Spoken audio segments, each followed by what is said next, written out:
మరి విజయవాడ నుంచి మన మధ్యకి వచ్చారు. మన అందరికీ తెలుసు, గత సంవత్సరం కూడా వారు మన మధ్యలో ఉండడం మనకి ఎంతో సంతోషం. ఇంతకుముందు యశ్పాదం అంకుల్ చెప్పినట్లు మరి స్వామి అన్న కానీ లేకపోతే ప్రకాష్ అంకుల్, విజయ అన్న, వీరందరూ కూడా మనకు సుపరిచితులు. ఈ బెరాకా మినిస్ట్రీస్లో మరి అనేక సంవత్సరాలుగా మనమందరము ఆధ్యాత్మిక ఎదగడానికి వారు కూడా అద్భుతమైన సందేశాలు తీసుకుని మనల్ని బలపరుస్తున్నారు. మరొక సంవత్సరం వారు మనతో ఉండ మనకు ఎంతో సంతోషం. వారికి సమయాన్ని అప్పగిస్తూ ఉన్నాను. ప్రభు నామమున చేరి వచ్చిన మీ అందరికీ వందనాలు. నన్ను ఈ స్థలానికి ఆహ్వానించిన దేవుని దాసులు, ప్రియ సహోదరులు అన్న యేసుపాదం గారికి, అలాగే నా ఆధ్యాత్మిక సహోదరులైనటువంటి నా ప్రక్కనున్న దేవుని సేవకులందరికీ ప్రభు నామమున వందనాలు తెలియచేస్తూ 367 రోజుల తర్వాత మళ్ళీ మీ మధ్యకి రావడం జరిగింది. అంటే మామూలుగా అయితే జూన్ 2వ తారీఖు పోయిన సంవత్సరం వచ్చాను. లీప్ ఇయర్ కాబట్టి 66 అన్నాను. 3వ రోజు జరుగుతుంది కాబట్టి 2వ తారీఖు, ఈరోజు 3వ తారీఖు కాబట్టి 67 అన్నాను. అలాగే లెక్కేశాను, ఒకరోజు అటు ఇటు అయి ఉండొచ్చు. ఏదేమైనా మరొకసారి ఈ 11వ యానివర్సరీ కూడికలో మీతో కూడా ఉండగలిగే అవకాశం దేవుడు నాకు అనుగ్రహించినందుకే ప్రభువుని స్తుతిస్తూ ఉన్నాను. ఏ యానివర్సరీ మీటింగ్ అయినా ఆ యానివర్సరీ మీటింగ్లో 5 పనులు జరగాలి. ఆ 5 పనుల్లో ఏ పని జరగకపోయినా ఆ యానివర్సరీ మీటింగ్ ఫలించినట్టు కాదు. మొదటి పని ఏంటంటే సమకూడడం, అందరూ చేరి రావడం. రెండవ పని ఏంటంటే సంతోషించడం. మూడవ పని ఏంటంటే సందేశాన్ని ఆలకించటం.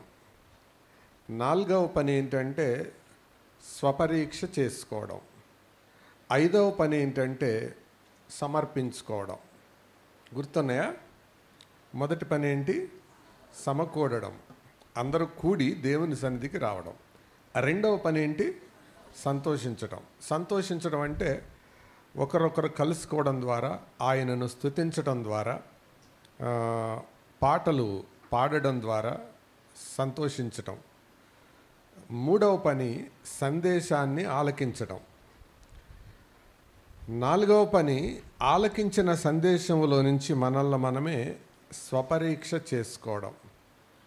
అలాగూ స్వపరీక్ష చేసుకున్న తర్వాత ఐదవ పని ఏంటండి? స్వపరీక్ష చేసుకోవడం. ఈ 5 పనులు ఏ యానివర్సరీ కూడికలోనైనా, ఏ కూడికలో అయినా జరగాలి. ఈ పనుల్లో ఏది జరగకపోయినా అది సఫలవంతమైనట్లు కాదు. అలా కాకపోతే ఒక మోటు సామెత నెరవేరినట్లు ఉంటుంది. అదేంటంటే తిక్కలోడు తిరణాలు వెళ్తే ఎక్కా దిగా సరిపోయిందంట.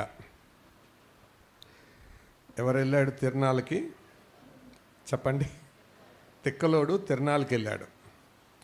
తిరణాలకి వెళ్తే వీడు ఏమేం చూసి వచ్చి ఉంటాడోనని, అరే అక్కడ కొండ మీద షాప్ చూసావా అంటే లేదండి చూడలేదన్నాడు. అరే ఆ పక్కన షాపులు అది కొన్నావా అంటే కొనలేదన్నాడు. మరి ఆ క్రింద ఒక కొట్టు ఉండాలి కదా, అందులో ఏమన్నా తిన్నావా అంటే తినలేదన్నాడంటే. మరి ఏమీ చేయలేదు, ఏం చేసావరా అంటే ఏం చేయలేదు, ఎక్కాను దిగాను. అప్పుడే పుట్టింది ఆ సామెత. ఏంటి ఆ సామెత? చెప్పండి. తిక్కలోడు తిరణాలకి వెళ్తే ఎక్కా దిగా సరిపోయింది. అలాగే ఏదో యానివర్సరీ కూడిక పెట్టారు, వచ్చాం వెళ్ళాం అన్నట్టుంటే ఇది ప్రయోజనకరమైంది కాదు. కాబట్టి ఈ 5 పనులు జరిగేలాగా జాగ్రత్త తీసుకుందాం. మంచిది. ఈ మీటింగ్కి మూలవాక్యంగా తిమోతికి రాసిన మొదటి పత్రిక 3వ అధ్యాయం 15వ వచనాన్ని పెట్టడం జరిగింది. 15వ వచనాన్ని మనందరం కలిసి చదువుకుందాం. తిమోతి మొదటి పత్రిక 3వ అధ్యాయం 15వ వచనం. అయినను నేను ఆలస్యము చేసిన ఎడల దేవుని మందిరములో, అనగా జీవము గల దేవుని సంఘములో జనులేలాగు ప్రవర్తింపవలెనో అది నీకు తెలియవలెనని ఈ సంగతులను నీకు వ్రాయిచున్నాను. మరి ఈ మాట ఎందుకని సహోదరులు పెట్టారో నాకు తెలియదు, కానీ ఈ వాక్య భాగం మీద ఈ ఉదయకాల సందేశాన్ని అందించాలని కోరుతూ ఉన్నాను. దేవుని సంఘం అంటే చాలామంది దాన్ని పురావస్తుశాలలాగా చూస్తారు. మరికొంతమంది దేవుని సంఘం అంటే ఆట స్థలంలాగా చూస్తారు. కానీ దేవుని సంఘం అంటే అది ప్రసూతిశాలలాగా ఉండాలి. రెండవది విశ్వాస వ్యాయామశాలలాగా ఉండాలి. రెండు మాటలు చెప్పాను. ఏం మాటలు? ప్రసూతిశాల అంటే ఆత్మలను కనే స్థలం, ఆత్మలను దేవుని సన్నిధికి నడిపించే స్థలం, నమ్మిన విశ్వాసులు ప్రసవ వేదన పడే స్థలం ప్రసూతిశాలలాగా ఉండాలి, లేదా విశ్వాస వ్యాయామశాలలాగా ఉండాలి. అందుకనే పౌలు తిమోతిని హెచ్చరించేటప్పుడు ఆ మాటలు అన్నాడు. ఏమని? దేవభక్తి విషయములో నీకు నీవే సాధకం చేసుకో, ఎక్సర్సైజ్ చేసుకో. అంటే సాధన చేయాలి, అభ్యాసం చేయాలి, అదనమాట. సరే, ఈ వచనంలో నుంచి ఒక్క తలంపు నేను మీ ముందు వేయబోయే ముందు ఈ పత్రిక యొక్క మనం అవుట్లైన్గా ఒక 5 మాటలు చెప్తాను. 5 అధ్యాయాల్లో నుంచి 5 మాటలు. మొదటి అధ్యాయానికి దేవుని సంఘము దాని యొక్క సందేశం అని పేరు పెట్టుకోవచ్చు, చర్చ్ అండ్ ఇట్స్ మెసేజ్. రెండవ అధ్యాయానికి దేవుని సంఘము అందులోని సభ్యులు అని పేరు పెట్టుకోవచ్చు, చర్చ్ అండ్ ఇట్స్ మెంబర్స్. మూడవ అధ్యాయానికి దేవుని సంఘము అందులోని సేవకులు, చర్చ్ అండ్ ఇట్స్ మినిస్టర్స్. నాలుగవ అధ్యాయానికి మరొక పేరు పెట్టుకోవచ్చు, దేవుని సంఘము నమ్మకమైన లేదా పరిపక్వత కలిగిన పరిచారకుడు, church and its faithful minister. ఐదవ అధ్యాయానికి ఒక పేరు పెట్టుకోవచ్చు, చర్చ్ అండ్ ఇట్స్ మినిస్ట్రీ, సంఘము దాని పరిచర్య. మళ్ళా చెప్పనా? మొదటి మాట సంఘము దాని యొక్క సందేశం, రెండవ మాట సంఘము దాంట్లోని సభ్యులు, మూడవ మాట సంఘము దాని యొక్క సేవకులు, నాలుగవ మాట సంఘము అందలి నమ్మకమైన పరిచారకుడు, ఐదవ మాట సంఘము దాని పరిచర్య. ఈ 5 మాటలను మన మనసులో ఉంచుకుందాం. 2, 3 అధ్యాయాలను సంఘములోని వారు ఎలా ఉండాలో, అంటే 2వ అధ్యాయములో మీరు జాగ్రత్తగా గమనిస్తే 2 భాగాలు కనబడతాయి, అవునా? మొదటి 7 వచనాలు ఒక భాగంగాను, 8 నుండి 15 వచనాలు మరొక భాగంగాను కనబడతాయి. సో 2వ అధ్యాయం మొదటి 7 వచనాలకు ప్రార్థించే పురుషులు కనబడతారు. 8 నుంచి 15 వచనాల వరకు లోబడు స్త్రీలు కనబడతారు. ఈ 2 భాగాలు మనకు కనపడతాయి. 3వ అధ్యాయాన్ని 3 భాగాలుగా మనం చేసుకోవచ్చు. 3వ అధ్యాయములో 3 భాగాలుగా మనం చేసుకోగలిగితే, మొట్టమొదటి భాగములో అర్హత కలిగిన అధ్యక్షులు కనబడతారు మొదటి 7 వచనాల్లో, ఆ తర్వాత మొదటి 8 వచనాల్లో, తర్వాత 9 నుండి 15 వచనాల్లో పవిత్రులైన పరిచారకులు కనబడతారు. అంటే దేవుని సంఘములో పవిత్రులైన పరిచారకులు కనబడతారు. అది 3వ అధ్యాయం 8 నుండి 13 వచనాల వరకు. ఇక 14 నుంచి 16 వచనాల వరకు విధేయత కలిగిన విశ్వాసులు కనబడతారు. ఇప్పుడు ఈ మీటింగ్కి రాసిన మూల వచనం ఏంటి? దేవుని సంఘములో జీవము గల దేవుని సంఘములో జనులేలాగు ప్రవర్తించవలెనో నీవు తెలుసుకొని ఉండుటకు నేను ఈ సంగతులను రాయిచున్నాను. అంటే ఈ 2-3 అధ్యాయాలను మనం కలిపి చూస్తే ఇలాగా 5 రకాల వ్యక్తులు కనబడుతున్నారు. ప్రార్థించే పురుషులు కనబడుతున్నారు 2వ అధ్యాయంలో. అదే 2వ అధ్యాయం చివరి భాగములో లోబడుచున్న స్త్రీలు కనబడుతున్నారు. 3వ అధ్యాయంలో అర్హతలు కలిగిన అధ్యక్షులు కనబడుతున్నారు. తర్వాత పరిపక్వత కలిగిన పరిచారకులు కనబడుతున్నారు. ఆ తర్వాత విధేయులైన విశ్వాసులు కనబడుతున్నారు. దానినే ఏమన్నారు? సంఘము, జీవము గల దేవుని సంఘం. ఇప్పుడు జాగ్రత్తగా వినండి. సంఘము జీవము కలిగినదైతే, సంఘం ఎవరిది? సుధాకర్ బాబుది కాదు, యేసుపాదం గారిది కాదు, రత్నం గారిది కాదు. సంఘం ఎవరిది? కేవలం వీరు పరిచారకులు అంతే. అయితే ఆ సంఘము దేవునిది అని రాసింది, కానీ అక్కడ దేవుడు అనడానికి ముందు మరొక పదం రాసింది. ఏంటిది అది? జీవము గల దేవుడు. ఓకే, ఇప్పుడు సంఘము దేవునిదైతే అధికారి ఆయన. సంఘము జీవము గల దేవునిదైతే మరి సంఘములో ఏముండాలి? చెప్పాలి. జీవము కలిగిన వాళ్ళు ఉండాలి. ఇప్పుడు చెప్పండి, ఇదే మాటని ఈ 5 వాటికి అనువర్తిద్దాం, 5 విషయాల్లోనూ పెడదాం. ఇప్పుడు ప్రార్థించే పురుషులు ఎలాంటి వాళ్ళు అయి ఉండాలి? మద్రాసులో ఒక కాలేజీ ఉందంట, అంటే నా చిన్నప్పుడు విన్నాను, ఇప్పుడు ఉందో లేదో తెలియదు నాకు. ఇప్పుడు చెన్నై అంటారు. ఆ 2 కాలేజీలకి 2 పేర్లు పెట్టారు. ఒకటి చచ్చిన కాలేజీ, ఇంకోటి బతికిన కాలేజీ అంటారు. చచ్చిన కాలేజీలు అన్నీ చచ్చిపోయినవే ఉంటాయి. ఈ బతికిన కాలేజీలు అన్నీ ప్రాణంతో ఉన్నవే ఉంటాయి.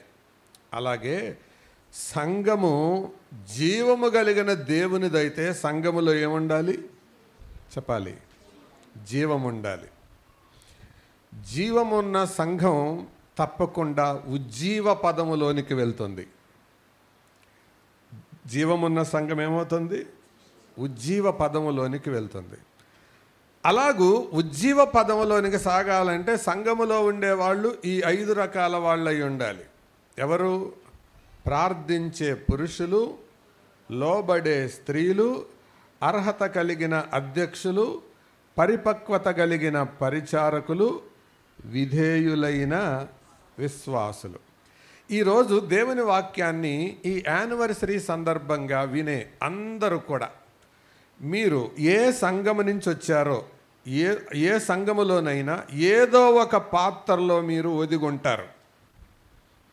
అయితే ప్రార్థించే పురుషులన్నై ఉండాలి, లేదా విధేయతతో లోబడి సాగే స్త్రీలన్నై ఉండాలి, అధ్యక్షత కలిగిన అర్హత కలిగిన అధ్యక్షులై ఉండాలి, పరిపక్వత కలిగిన పరిచారకులై ఉండాలి, లేకపోతే విధేయత కలిగిన విశ్వాసులన్నై ఉండాలి. వారు జీవము కలిగిన దేవుని సంఘం.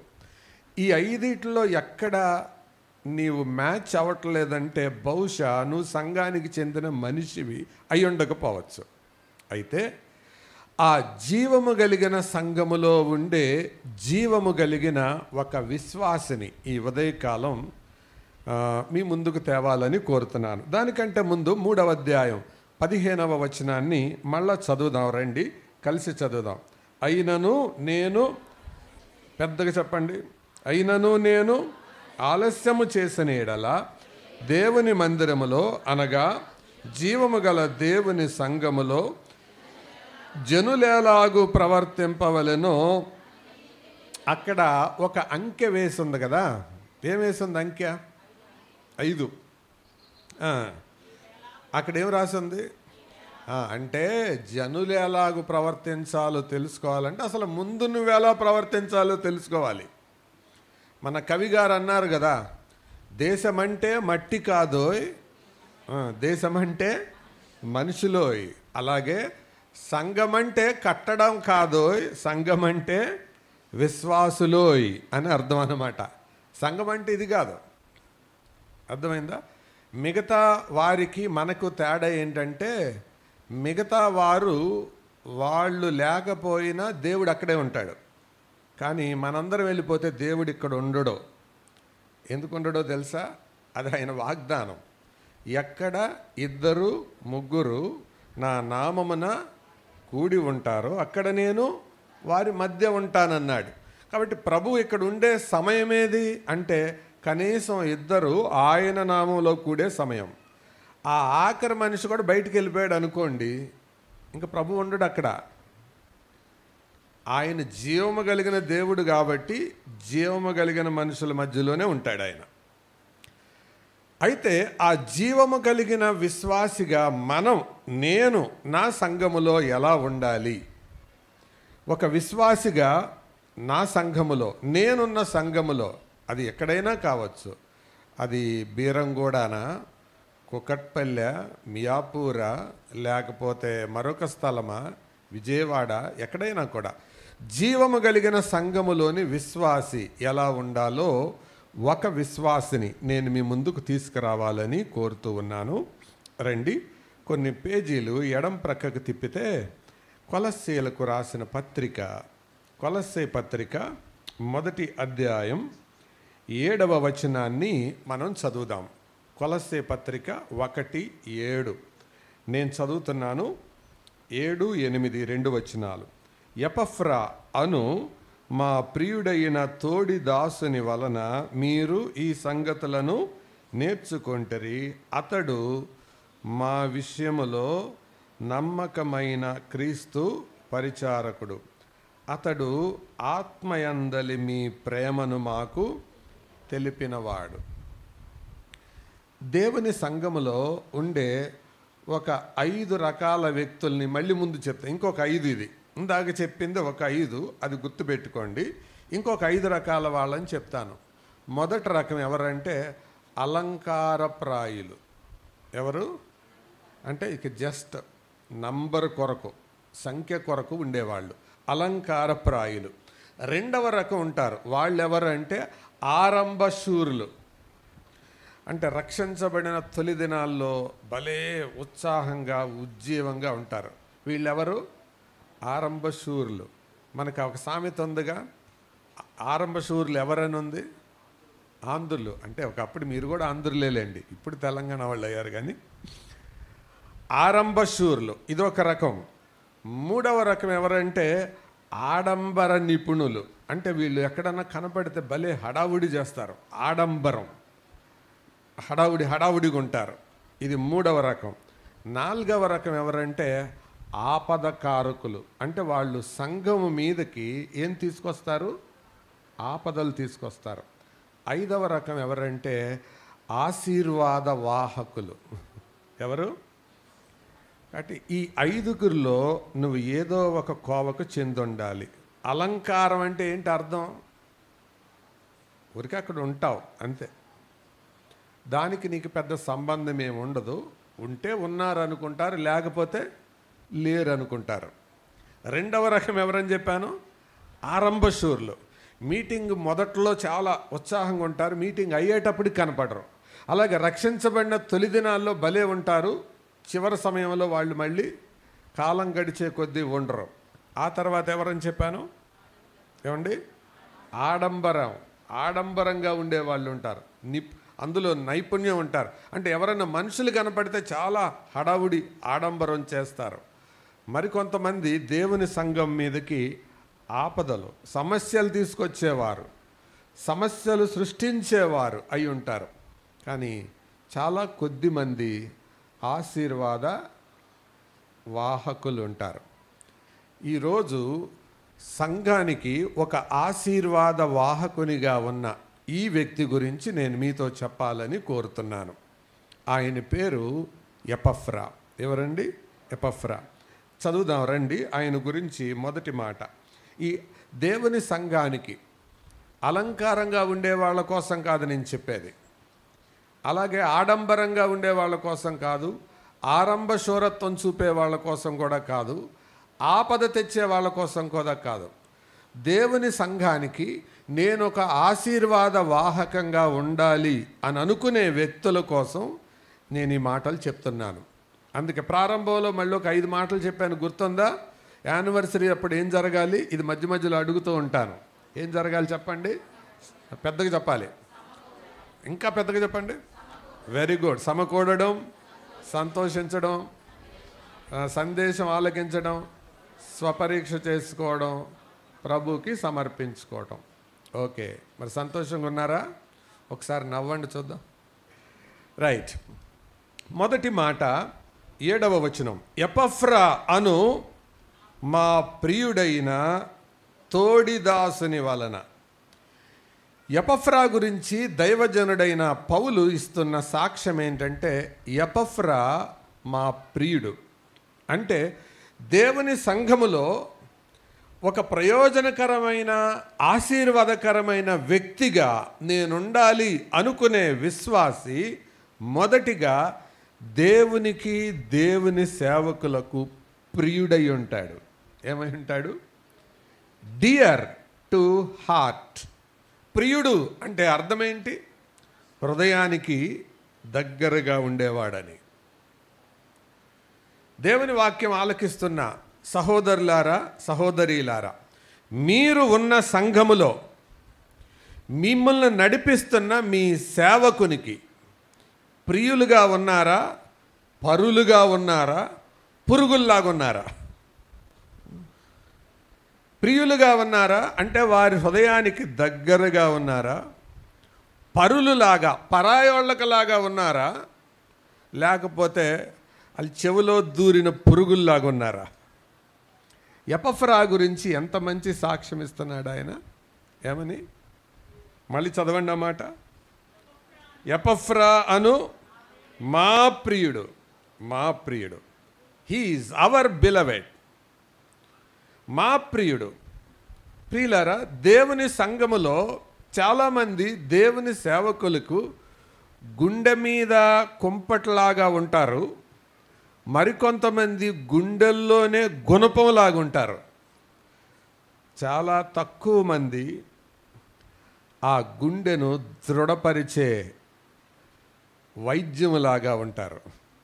ఎపఫ్రా గురించి పౌలిస్తున్న సాక్ష్యం ఏంటి? హీఈస్ అవర్ బిలవెడ్, మా ప్రియుడు. మరి ఇక్కడ బీరంగూడలో ఉండే బెరాకా సంఘములో ఉండేవారు కానీ, మిగతా స్థలాల్లో ఉండేవాళ్ళు కానీ, మీరు మీ సేవకులకు ప్రియులుగా ఉన్నారా? వారి హృదయం నెమ్మదిగా ఉండేలాగు, వారు మిమ్మల్ని బట్టి సంతోషించేలాగు ఉండగలుగుతున్నారా? ఎపఫ్రా అను మా ప్రియుడైన తోడిదాసుడు అంటున్నాడు కదండి.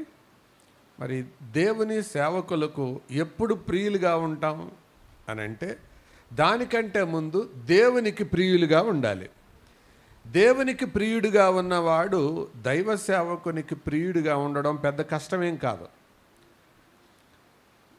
ఇందులో మళ్ళీ ఇంకొక ట్విస్ట్ ఉంది. కొంతమంది దేవుడికి ప్రియులుగా ఉండరు కానీ దేవుని సేవకులకు ప్రియులుగా ఉంటారు. ఇలాంటి వాళ్ళని వేషధారులు అంటారు. కానీ నిజమైన విశ్వాసి దేవునికి ప్రియుడిగా ఉంటాడు, దేవుని సేవకులకు ప్రియుడిగా ఉంటాడు. ఎపఫ్రా ప్రియుడైన వ్యక్తి.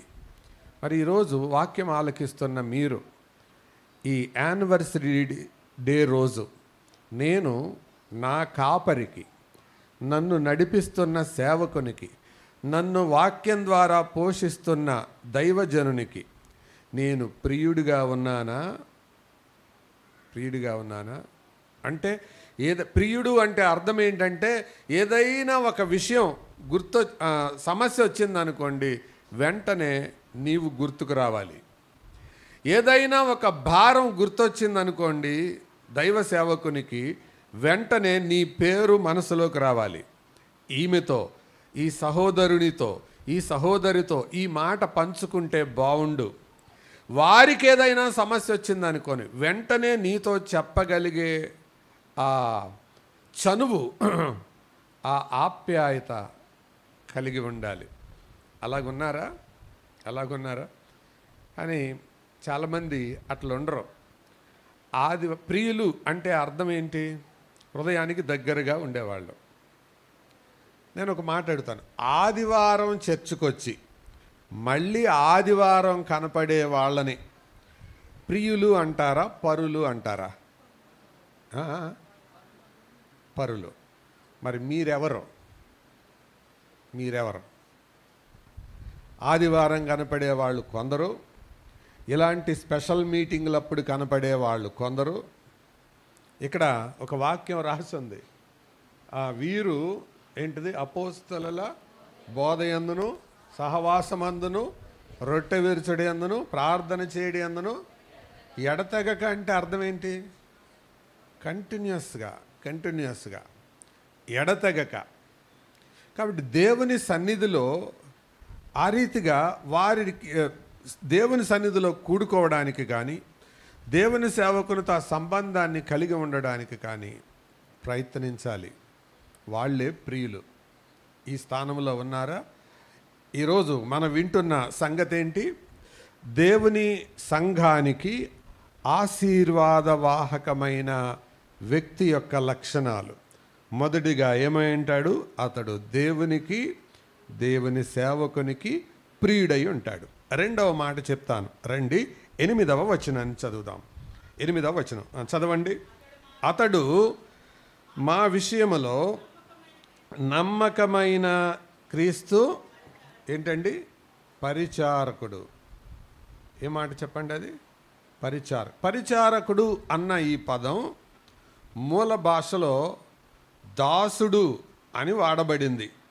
ఎందుకు అంటే ఇదే మాట 4వ అధ్యాయం 12వ వచనంలో కూడా వాడబడింది.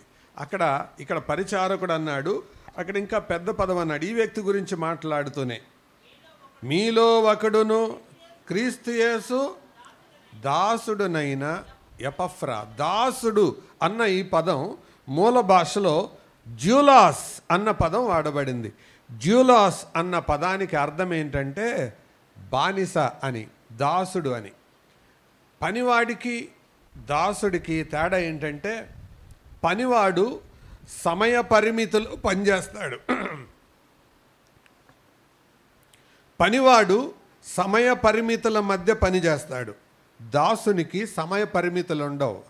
పనివాడు పని యొక్క పరిమితిలో పనిచేస్తాడు, ప్రాధాన్యతల పరిమితిలో పనిచేస్తాడు. ఉదాహరణకి బ్యాంకులో పనిచేస్తున్నారనుకోండి, సాయంత్రం 5 అయిపోతే ఆ పని ఆపేసి వెళ్ళిపోతారు ఉద్యోగస్తులు. పనివారు మిగతా పని రేపు చూసుకోవచ్చు అనుకుంటారు. అలాంటి వాళ్ళని పనివారు అంటారు. దాసులంటే అది కాదు అర్థం. ఎప్పుడూ అందుబాటులో ఉండేవాళ్ళు. ఎపఫ్రా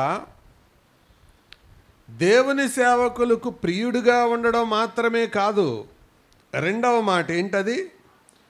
దాసుడుగా కూడా ఉన్నాడు. పరిచారకుడుగా ఉన్నాడు, దాసుడుగా కూడా ఉన్నాడు. మళ్ళీ చదువుదాం. అతడు మా విషయములో నమ్మకమైన క్రీస్తు పరిచారకుడు. అక్కడ ఒక అంకె వేసి ఉంది కదా, మా విషయములో అన్న దగ్గర ఏముంది? అక్కడ అంకె వేసి అంటే సేవకులకు అందుబాటులో ఉండటమే కాదు, ఎవరికి కూడా అందుబాటులో ఉంటున్నాడు? మీ విషయంలో అంటే ఎవరితో మాట్లాడుతున్నాడు ఈ మాట?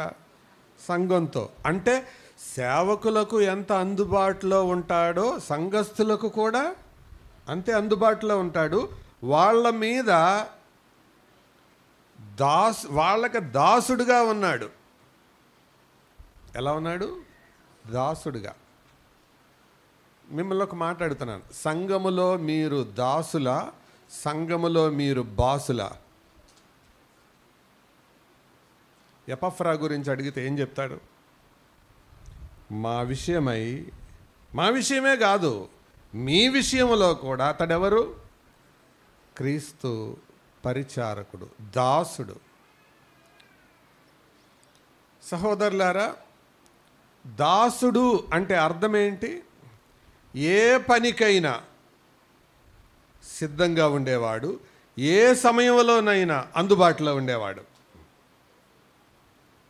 ఏ పనికైనా సిద్ధంగా ఉండేవాడు, ఏ సమయంలోనైనా అందుబాటులో ఉండేవాడు. ఎపఫ్రా అలాంటి వ్యక్తి. మరి దేవుని వాక్యాన్ని మనం వింటున్నాం. మన సంఘములో మనం ఎలా ఉన్నాం?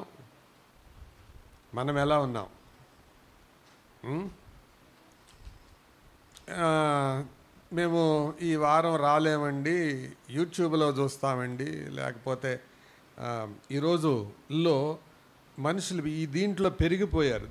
ఏంటిది? చర్చికి వచ్చే వాళ్ళకంటే యూట్యూబ్లో చూసేవాళ్ళే పెరిగిపోయారు. నేను నమ్మేది ఏంటో తెలుసా?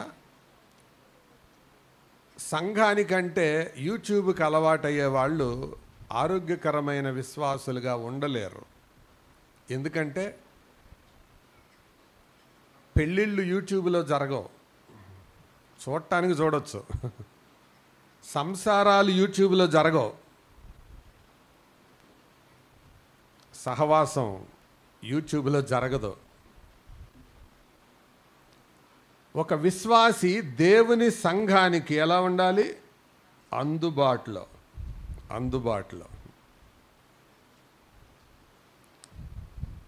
మా విషయమై, మీ విషయమై కూడా నమ్మకమైన క్రీస్తు పరిచారకుడు.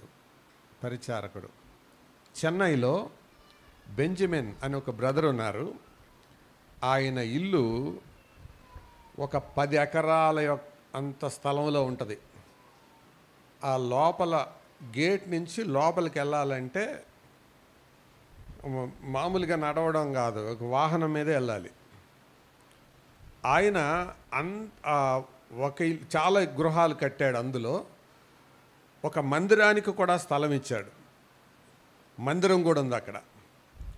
ఆదివారం అంత ధనం కలిగిన ఈ వ్యక్తి ఆదివారం విశ్వాసులు మందిరానికి వెళ్ళే సమయానికి ఫెనాయిల్, చీపురు కట్ట 2 పట్టుకొని టాయిలెట్స్ దగ్గర ఉంటారు. దేవుని సేవకుడు ఎప్పుడైనా, బ్రదర్ ఈరోజు మీరు కొంచెం వాక్యం చెప్పండి, ఈరోజు మీరు ఆరాధన తలం పంచుకోండి అంటే ఆయన అంటాడు, అన్న వందనాలు, ప్రభువు నాకు ఇచ్చిన పని ఇదే, తెర వెనక ఎంత పనైనా చేస్తాను, వేదిక మీదకి మాత్రం నన్ను రానివ్వకండి అన్న, వెనకాల ఉంటాను. విశ్వాసులందరూ వెళ్ళిపోయాక మళ్ళా నీళ్లు, ఫెనాయిల్, చీపిరి కట్ట తీసుకొని మళ్ళీ టాయిలెట్స్ అన్నీ కడుగుతాడు. ఒక మందిరానికి స్థలం ఇచ్చిన ఆయన, ఇంత విశాలమైన స్థలంలో అనేకమైన ఇళ్ళు కలిగిన ఆయన ఎవరికి దాసుడుగా ఉన్నాడు? దేవుని సంఘానికి, దేవుని సేవకులకు. ఆశీర్వాదకరమైన విశ్వాసుల వైఖరి అలా ఉంటుంది. కానీ ఈ రోజుల్లో విశ్వాసులు ఎలాగయ్యారంటే, మరి ముఖ్యంగా కరోనా తర్వాత వచ్చినప్పుడేమో హాయ్, వెళ్ళేటప్పుడు బాయ్. వచ్చినప్పుడు హాయ్, బాగున్నారా, వచ్చారా, అందరు బాగున్నారా, అయిపోయింది. తినేసిన తర్వాత వెళ్ళేటప్పుడు బాయ్, వెళ్ళొస్తాం. ఎపఫ్రా అలాంటి వాడు కాదు. అందుకే ఈ మాట పెట్టింది, నీవెలాగూ ప్రవర్తించాలో తెలుసుకో. నేను ఒక మాట అడుగుతాను, అంటీ ముట్టనట్టుగా ఒక ఉద్యోగంలో ప్రవర్తిస్తే ఉద్యోగంలో ఉంటారా వాళ్ళు? అంటీ ముట్టనట్టుగా సంసారంలో ప్రవర్తిస్తే ఆ సంసారం నిలుస్తుందా? అంటీ ముట్టనట్టుగా సంఘములో ఉంటే అతడు ఆశీర్వాదకరమైన వ్యక్తిగా ఉంటాడా? అందుకే ఎపఫ్రా గురించి ఈ ఉదయం మనం జ్ఞాపకం చేసుకుంటున్నాం. 2 మాటలు చెప్పాను. మొదటి మాట ఏంటంటే ప్రియుడు, రెండవ మాట ఎవరు? పరిచారకుడు, దాసుడు. మూడవ మాట చెప్తాను. 1 అధ్యాయం 8వ వచనం. అతడు మా విషయంలో ఏంటండి? నమ్మకమైన క్రీస్తు పరిచారకుడు. మామూలు పరిచారకుడు కాదు, నమ్మకస్తుడు. ఎవరైనా మూడవ మాట, పరిచారకుడు మాత్రమే కాదు, నమ్మకస్తుడు కూడా. సరికొచ్చా, నమ్మకస్తుడు కూడా. నమ్మకమైన క్రీస్తు పరిచారకుడు. నమ్మకస్తుడు అంటే అర్థం ఏంటి? నమ్మకత్వం అంటే అర్థం ఏంటి? సులభంగా గుర్తుంచుకోవడానికి అప్పుడప్పుడు ఇలా చెప్తుంటాను. నమ్మకాన్ని తత్వంగా కలిగి ఉండడమే నమ్మకత్వం. నమ్మకత్వం అంటే అర్థం ఏంటి? నమ్మకాన్ని తత్వంగా కలిగి ఉండడం. నమ్మకస్తుడు అంటే అన్ని విషయాల్లో నమ్మకస్తుడు అన్నమాట. తన మాటల్లో, తన ప్రవర్తనలో, తన చూపుల్లో, తన చర్యలలో అన్నిట్లో నమ్మకస్తుడు. దేవునికి ఇచ్చే దాంట్లో, దేవుని కొరకు పనిచేసే దాంట్లో అన్నిటిలో నమ్మకస్తుడు ఎపఫ్రా. కొంతమంది కొన్ని విషయాల్లో భలే నమ్మకంగా ఉంటారు, కానీ కొన్ని విషయాల్లో భలే అపనమ్మకంగా ఉంటారు. ఒకరోజు ఇద్దరు భార్యాభర్తలు లాగా బండి మీద ఒక షాప్కి వెళ్ళారట.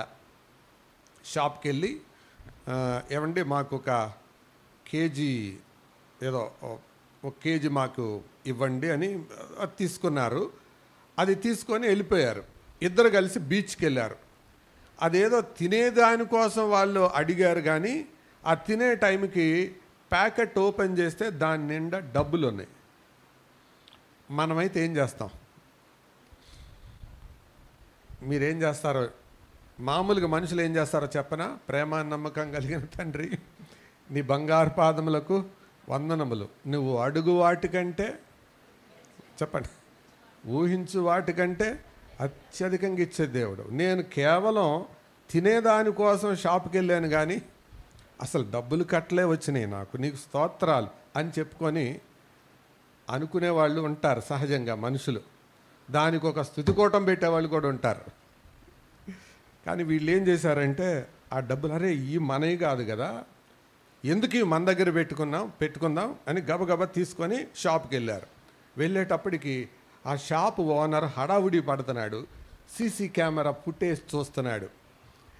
చూస్తూ అరే ఏంటిది, పొరపాటు జరిగిపోయింది అంటే వాళ్ళు కూడా ఆ ప్యాకెట్ని డబ్బులని అనుకోవాలా.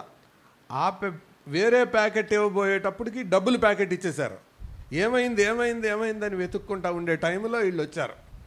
వస్తే అయ్యా ఇదిగో ఇందాక మీ షాప్కి వచ్చాం, ఇది తినేది తీసుకెళ్లే లోపుగా ఈ డబ్బులు ప్యాకెట్ మాకు వచ్చింది అని అంటే, అయ్యా రండి దీనికోసమే మేము ఎదురు చూస్తున్నాం, పోలీసులకు కంప్లైంట్ ఇద్దాం అనుకున్నాం, సీసీ కెమెరా ఫుటేజ్ చూస్తున్నాం. ఈ రోజుల్లో కూడా ఇంత నమ్మకస్తులు ఉన్నారంటే మాకు నమ్మబుద్ధి కావట్లేదు, రండి అని వెంటనే వాళ్ళు టీవీ ఛానల్స్ అందరికి ఫోన్ చేసి పిలుస్తున్నారు. టీవీ ఛానల్స్ వాళ్ళు అందరూ వచ్చారు. వచ్చిన తర్వాత మీతో ఒక ఇంటర్వ్యూ తీసుకుందాం, చాలామందికి ప్రోత్సాహంగా ఉంటుందండి అని ఇంటర్వ్యూ తీసుకోబోయే టైంలో వీళ్ళిద్దరూ ముఖం కప్పేసుకున్నారు. ఆయనేమో మూతి కప్పుకున్నాడు, ఆవిడ మొత్తం ముఖం అంతా కప్పేసుకుంది. దయచేసి ఇంటర్వ్యూ మాత్రం పిలవకండి అన్న. అయ్యో మీరు ఇస్తే చాలామంది మన దేశం మేలు పొందుతుందండి, చాలామందికి ఇది ప్రోత్సాహకరంగా ఉంటుందండి అని అంటే ఆ ఒక్క పని మాత్రం చేయకండి అని అన్నారు. ఎందుకండి ఇంత ఫీల్ అవుతున్నారు మీరంటే, ఆమె నేను భార్యాభర్తలు కాదండి అని అంటే, ఆమెకు భర్త ఉన్నాడు, ఈయనకి భార్య ఉంది. ఎందుకు ఈ మాట చెప్పానంటే, డబ్బుల విషయంలో నమ్మకంగా ఉన్నారు కానీ వీళ్ళు ఖాళీ మీరే పూర్తి చేయండి, ప్రవర్తనలో నమ్మకంగా లేరు. చాలామంది విశ్వాసులు ఒక విషయంలో నమ్మకంగా ఉంటారు, మిగతా విషయాల్లో ఓడిపోతుంటారు. ఎపఫ్రా ఆ టైప్ కాదు, అన్ని విషయాల్లో నమ్మకస్తుడు. మా విషయమై మీ విషయమై నమ్మకమైన క్రీస్తు పరిచారకుడు. 3 మాటలు.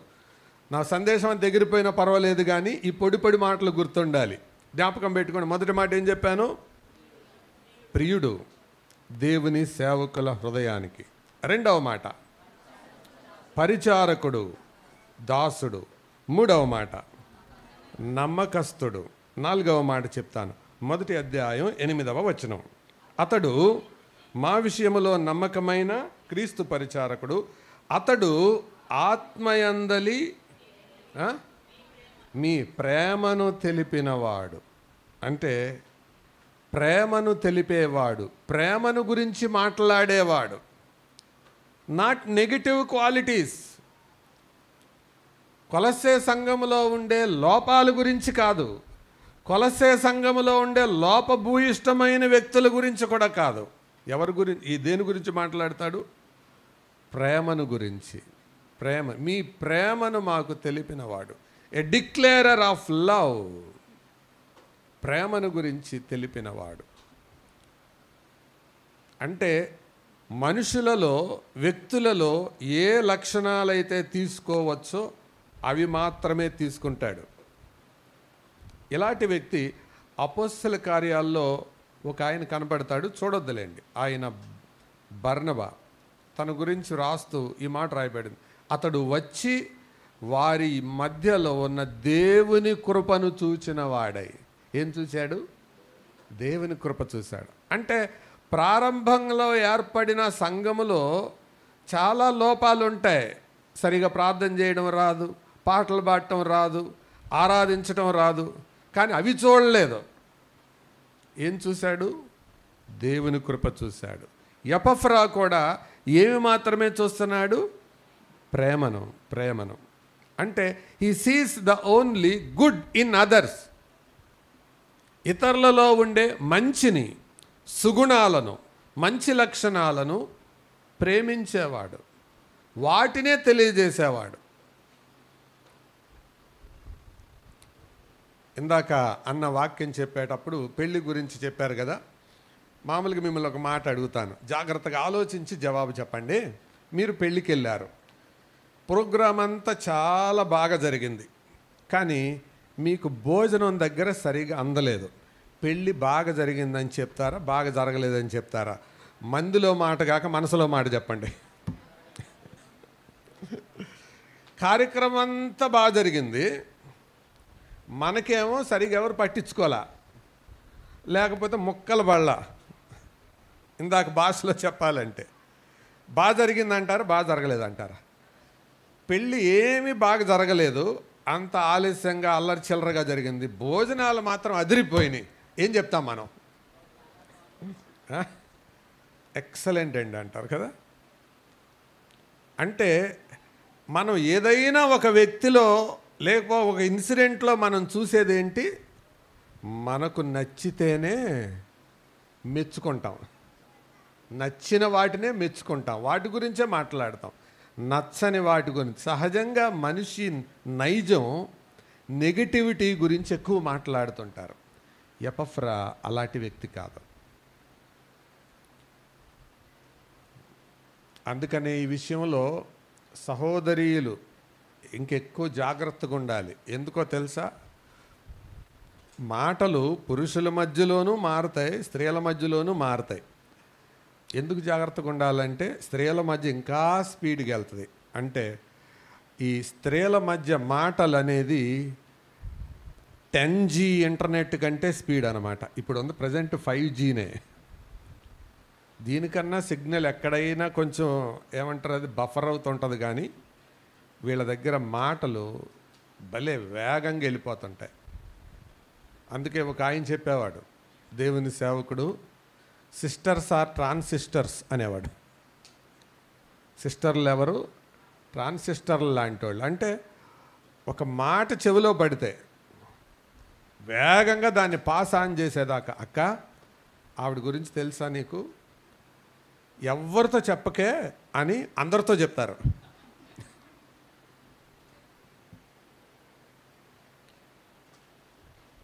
ఎపఫ్రా అలాంటోడు కాదు. ఏం తెలిపినవాడు? చెప్పండి, మళ్ళీ చదవండి అన్నమాట. అతడు ఆత్మయందలి మీ ప్రేమను మాకు తెలిపినవాడు. అంటే విశ్వాసుల్లో ఉండే మంచిని, మాదిరిని, వాటిని మాత్రమే స్ప్రెడ్ చేసేవాడు. అందుకే కదా సామెతల గ్రంథంలో కూడా ఆ గ్రంథకర్త ఇలా రాశాడు, ప్రేమను వృద్ధి చేయగోరువాడు. ఖాళీ పూర్తి చేయండి. తప్పిదములు దాచిపెట్టును. సంఘములో ప్రేమను వృద్ధి చేయాలి అని నువ్వు కోరుకుంటే తప్పులు ఏం చేస్తావు? దాచిపెడతావు. ఒకవేళ అది సంఘానికి నష్టకరమైనవైతే తప్పకుండా నేరుగా వెళ్ళి ఆ వ్యక్తితోనే మాట్లాడతావు, లేదా ఆయనను సరిచేయగలిగిన సేవకులతోనూ నాయకులతోనూ చెబుతావు. ప్రేమను వృద్ధి చేసే లక్షణం అంటే. అలా లేకపోతే పక్కన వాళ్ళతో మాట్లాడతావు. ఎపఫ్రా అలాంటి వాడు కాదు. ఎవరతడు? ప్రేమను తెలిపినవాడు. 5వ మాట చెప్తాను. 4వ అధ్యాయం 12వ వచనానికి రండి. 4:12 చదువుతారా? మీలో ఒకడును క్రీస్తు యేసు దాసుడునైన 12వ వచనం మళ్ళీ చదువుతాను. మీలో ఒకడును, చాలు మీలో ఒకడును. అందరూ అనండి ఆ మాట. ఇంకొకసారి అనండి. మీలో ఒకడంటే అర్థం ఏంటి? అందరిలో ఒకడు. అందరిలో అధికుడు కాదు, అందరిలో ఒకడు. One among you. నేను వేరు మీరందరు వేరు అంటాం కాదు.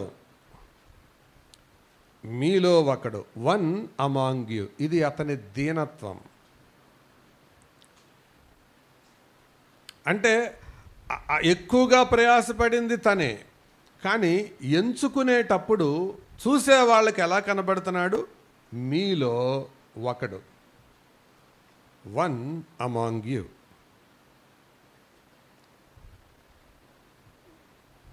చాలా సంవత్సరాల క్రితం ఒక కూడికకు నేను వెళ్ళాను. అందులో ఒక సహోదరుడు వెనకాల కూర్చొని ఉన్నాడు. చాలా ఆసక్తిగా వాక్యం వింటున్నాడు. మందిరం చాలా విశాలంగా ఉంది. అయిపోయిన తర్వాత ఇక్కడ పరిచర్య, ఈ అన్య ప్రాంతంలో పరిచర్య ఎలాగ మొదలైంది బ్రదర్ అని అడిగితే, ఒక బ్రదర్ ఉన్నారండి, ఆయన ఈ స్థలంలో పరిచర్య ప్రారంభించారు, ఏదండి ఒకసారి ఆయన చూడాలని ఉంది అని అన్నాను. అంటే అదిగోండి వెనక లైన్లో కూర్చున్నాడు చూడండి అని అన్నారు. అంటే నేను ఇందాక ఉదయం నుంచి ఆయన అక్కడే ఉన్నారు కదంటే, అవునండి అక్కడే ఉన్నారు. ఏంటండి ఆయన ప్రత్యేకత అంటే, ఎప్పుడు ఎన్నడూ నేను అధికుణ్ణి అని అనుకోడండి ఆయన. ప్రియులారా, ఇలాంటి తత్వం మనలో ఏర్పడితే క్రీస్తు సారూప్యతలోనికి మనం ఎదుగుతున్నట్టు లెక్క. మీలో ఒకడు, మీలో అధికుడు కాదు, మీలో ఒకడు. దేవుని సంఘములో ఉండే విశ్వాసులు ఎలా ఉండాలంటే అందరిలో ఒకళ్ళలాగా ఉండాలి. కానీ కొంతమంది వాళ్ళు వచ్చే విధానం కానీ కూర్చునే విధానం కానీ మేము వచ్చాము చూడండి అన్నట్టుంటుంది. అందరిలో ఒకళ్ళలాగా ఉండరు. అంటే వాళ్ళు ఈజీగా గుర్తుపట్టవచ్చు. ఒక ఆవిడ మెసేజ్ మధ్యలో వచ్చేది. ఆవిడ వచ్చినట్టు ఎలా గుర్తు అంటే, ఆవిడ రాగానే వాసన వస్తుంది అన్నమాట చర్చిలోకి. అంటే నన్ను అందరూ గుర్తుపట్టాలని. టైంకి వస్తే బాగుండు. అధికులు ఎప్పుడు అలాగ ఏదో ఒక రకమైన ప్రత్యేకత ప్రదర్శించుకోవడానికి కనబడతారు, కానీ ఎపఫ్రా అటువంటి వ్యక్తి కాదు. మీలో ఒకడు. ఇది అతని యొక్క దీనత్వం. తర్వాత మాట చెప్తాను రండి. ఎన్నో మాట ఇప్పుడు చెప్పబోయేది? 4వ అధ్యాయం 12వ వచనం. మీలో ఒకడును క్రీస్తు యేసు దాసుడైన ఎపఫ్రా మీకు వందనములు చెప్పుచున్నాడు. మీరు సంపూర్ణులను ప్రతి విషయములో. ఆ వచనం చివరి భాగానికి రండి. ఇతడెల్లప్పుడూ మీ కొరకు తన ప్రార్థనలలో ఏం చేస్తున్నాడు? నేను చెప్పదలిచిన 6వ మాట, ప్రార్థనలో వీరుడు. ఎవరు? ఎపఫ్రా. ప్రార్థనలో వీరుడు. వీరుడని ఎవరిని అంటారు? పోరాడే వాళ్ళనా లేకపోతే పరిగెత్తే వాళ్ళనా? పోరాడే వాళ్ళని. వీరుడు. పోరాడే వాళ్ళ దగ్గర 2 ఆప్షన్స్ ఉంటాయి: విజయము, వీరస్వర్గము. గెలవడము, చావడము. చావు, రేవు. పోరాడేవాడు. ఇక్కడ ప్రార్థించే వారిని కొన్ని రకాలుగా విభజిస్తాను నేను, జాగ్రత్తగా వినండి. కొంతమంది ప్రార్థనలు చదువుతారు. They memorise prayers. పుస్తకం తీసి చదువుతారు. నేను స్కూల్లో పనిచేసేటప్పుడు ఒక ఆయన వచ్చి, సార్ మీరు పాస్టర్ గారు అంట కదా? అవునండి అన్న. మా ఇంటి దగ్గర ప్రార్థన పెడుతున్నామండి, కొద్దిగా ప్రార్థన రాసిస్తారా అన్న. నేను అదే ఫస్ట్ టైం వింటాం. ప్రార్థన రాసి ఇటు ఏంటండి, అదే అండి మీరు ప్రార్థన రాసిస్తే రేపు నేను చదువుతాను అంటున్నాను. కొంతమంది అలా ఉంటారు, ప్రార్థన చదివేవాళ్ళు. రెండవ రకం ఉంటారు, ప్రార్థన చెప్పేవాళ్ళు. They say prayers.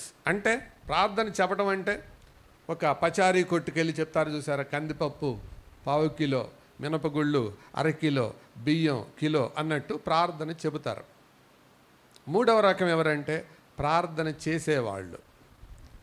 నాలుగవ రకం ఎవరంటే ప్రార్థనలో పోరాడేవాళ్ళు. అందరు మెలకుకున్నారా? మీరు ఎన్నో రకములు ఉన్నారు. మీది ఎన్నో రకం ప్రార్థనా జీవితం. ప్రార్థన చదవటమా?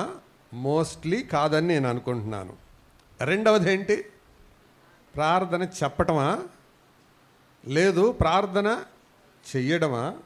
లేదా ప్రార్థనలో పోరాడడమా? ఎపఫ్రా ఎవరు? చెప్పాలి. కొంతమంది ప్రార్థనలో పోరాడరు కానీ మాటల్లో పోరాడతారు.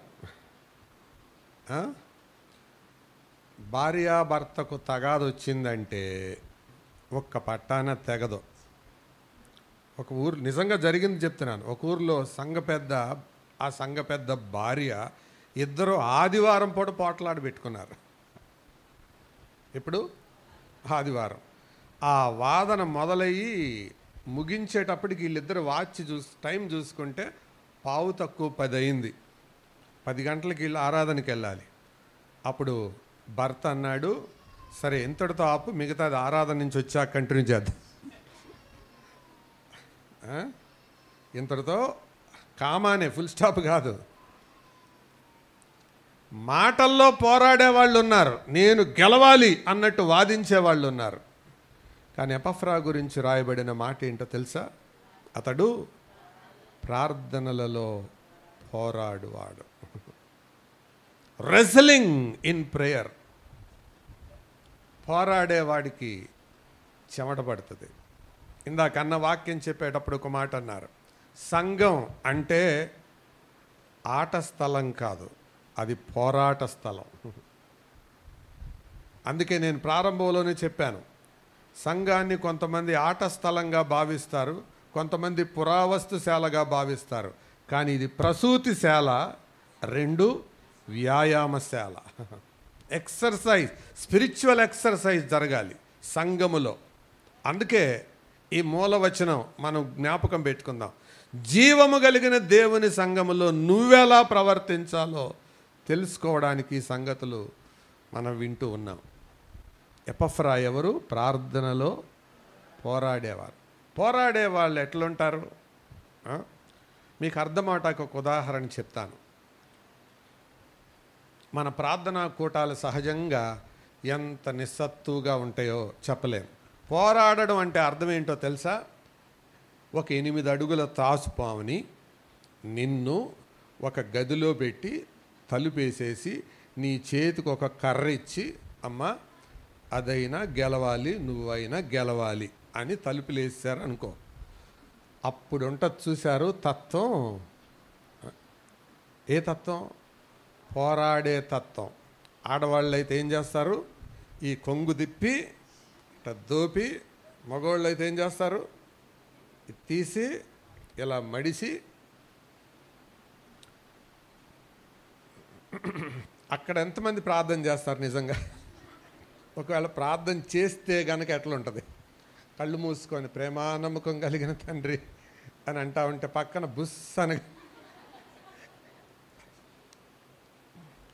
పోరాడటం అంటే చాలామందికి అర్థం అవటల్లా. ఎపఫ్రా ప్రార్థనలో, అక్కడ మళ్ళీ చదవండి ఆ మాట, ఇతడు ఎల్లప్పుడూ మీ కొరకు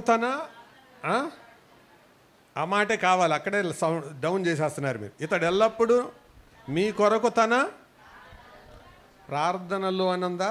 ప్రార్థనలలో అనుందా? అంటే ఏకవచనమా బహువచనమా?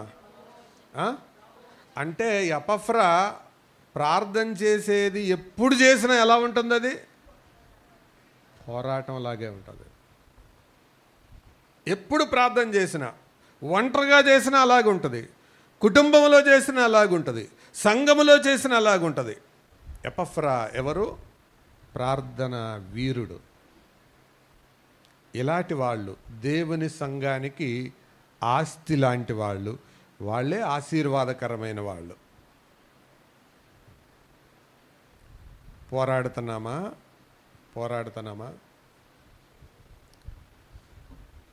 తర్వాత మాట చెప్తాను. 4వ అధ్యాయం 13వ వచనం, 4:13. ఇతడు మీ కొరకును, లవొదికయ వారి కొరకును, హియరాపొలి వారి కొరకును ఏంటండి బహు ప్రయాసపడుచున్నాడని ఇతనిని గూర్చి సాక్ష్యమిచ్చుచున్నాను. నేను చెప్పదలిచిన తర్వాత మాట, ఇతడు ప్రయాసపడువాడు. ఏ లేబరర్. ప్రయాస అనే దానికి లేబర్ అన్న పదం రాయబడింది. అంటే ఒక లేబర్ పనిచేసేవాడు ఎలా ప్రయాసపడతాడో, కష్టించి ఒళ్ళొంచి చెమటగార్చి. ప్రార్థన పోరాటం లాగుంది, పరిచర్య ప్రయాసలాగుంది. ఎవరి కొరకంట? మీ కొరకును, అంటే కొలస్సీలో ఉన్న వారి కొరకు, తర్వాత లవొదికయలో ఉన్న వారి కొరకు, హియరాపొలి వారి కొరకు. ప్రయాస అనలేదు, కానీ ఏమన్నాడు? బహుప్రయాస.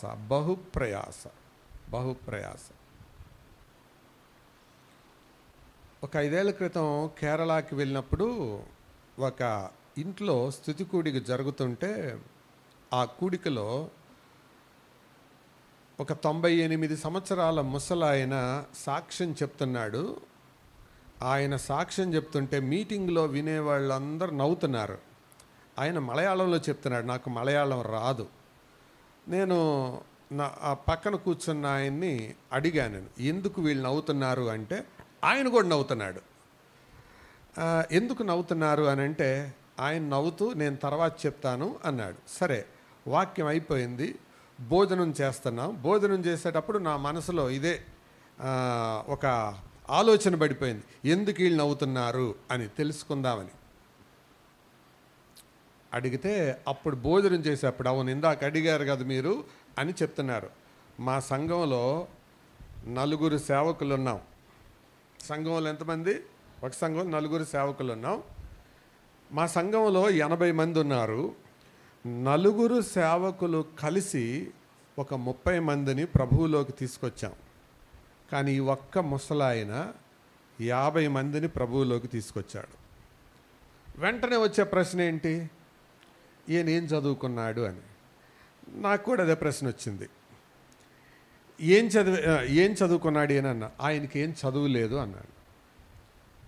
ఏం చేస్తాడు? ఇది రెండో ప్రశ్న. వ్యవసాయం చేస్తాడని. వ్యవసాయం చేసే ఆయన ఆయన ఎలాగూ 50 మందిని తీసుకొచ్చాడు అన్నాను. చెప్తాను విను అని చెప్తున్నాడు. ప్రొద్దుటే లేచి ఒక పాట పాడుకొని ప్రార్థన చేసుకొని ముఖం కడుక్కొని రోడ్డు మీదకి వెళ్తాడట.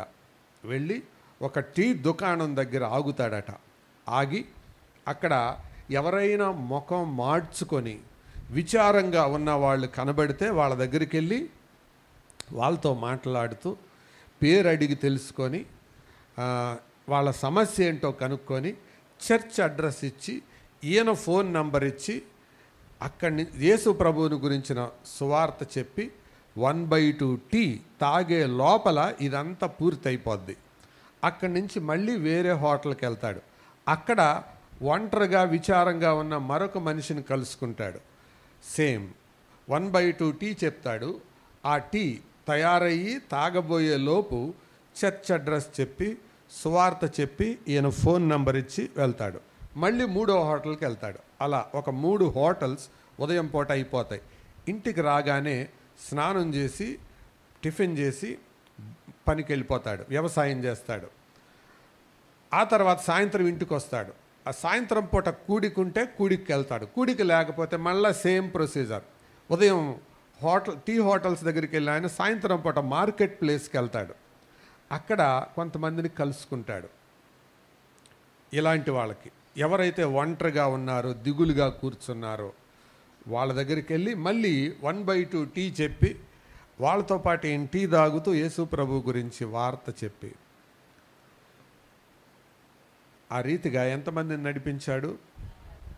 50 మందిని ప్రభువులోకి నడిపించాడు. చెప్పిన వాళ్ళు చాలామంది అంట, కానీ రక్షించబడి సంఘములో చేరిన వారు ఎంతమంది? 50 మంది. మరి ఎందుకు నవ్వుతున్నారు అని అన్నాను అంటే, వాళ్ళు నవ్వే నవ్వు వెటకారపు నవ్వు కాదు, వాళ్ళు నవ్వేది సిగ్గుతో కూడిన నవ్వు అన్నారు. అంటే వాళ్ళు సిగ్గుపడేలాగా ఈయనేం చెప్పాడు అని అన్నాను. అంటే అప్పుడు చెప్తున్నాడు ఆయన, దేవుడు నాకు దీర్ఘాయుష్ ఇచ్చాడు. ఇప్పుడు నా వయసు 98 సంవత్సరాలు. నా వయసులో ఉన్న వాళ్ళు చాలామంది చచ్చిపోయారు. నా చిన్నతనములోనే చాలామంది స్నేహితులు చచ్చిపోయారు. దేవుడు తన వాక్యంలో చెప్పినట్లు అధిక బలం కూడా దాటించేలాగా నన్ను బతికిస్తే దేవునికి నేను ఉపయోగకరంగా ఉండాలి కదా. కానీ నాకిప్పుడు 98 సంవత్సరాల ముసలితనం వల్ల నాకు మతిమరుపు వచ్చింది. ఒక మాట చెప్పబోయి ఇంకో మాట చెప్తున్నాను. చెప్పవలసింది చెప్పవలసినట్లుగా చెప్పటం లేదు. కాబట్టి నా కోసం మీరందరూ ప్రార్థన చేయండి. ఏమని అంటే, దేవా, ఈ ముసలాడు నీకు ఉపయోగకరంగా లేడంట, తీసుకెళ్ళిపోమ్మని ప్రార్థన చేయండి అని చెప్తున్నాడంట. మరి వాళ్ళు ఎందుకు నవ్వుతున్నారు అన్నాను. అంటే అతను చెప్పాడు, వాళ్ళు నవ్వేది నువ్వు చేయవలసినంత పరిచర్య చేసావు కదయ్యా, నువ్వే ఆ ప్రార్థన చేస్తే మరి మేమేం చేయాలి అని సిగ్గుతో నవ్వుతున్నారు. వ్యవసాయం చేయటం సులభమా కష్టమా? కష్టం. వర్షం రావాలనుకున్నప్పుడు వర్షం రాదు, ఆగాలనుకున్నప్పుడు ఆగదు, పనివాళ్ళు రావాల్సినప్పుడు రారు. ఇలాంటి ఇబ్బందులన్నీ కలిగి ఉండి నా ద్వారా సంఘానికి కొంతమంది చేర్చబడాలన్న ఉద్దేశంతో ఏం చేస్తున్నాడు ఈయన? ప్రతిరోజు ఆదివారం మినహా ఇలాంటి కార్యక్రమం పెట్టుకున్నాడు. ఎంత ప్రయాసపడ్డాడండి. అందుకే ఆయన అంటున్నాడు, నలుగురు సేవకులు మేము ఆయన్ను చూసి సిగ్గుపడతాము. ఎపఫ్రా ఎవరు?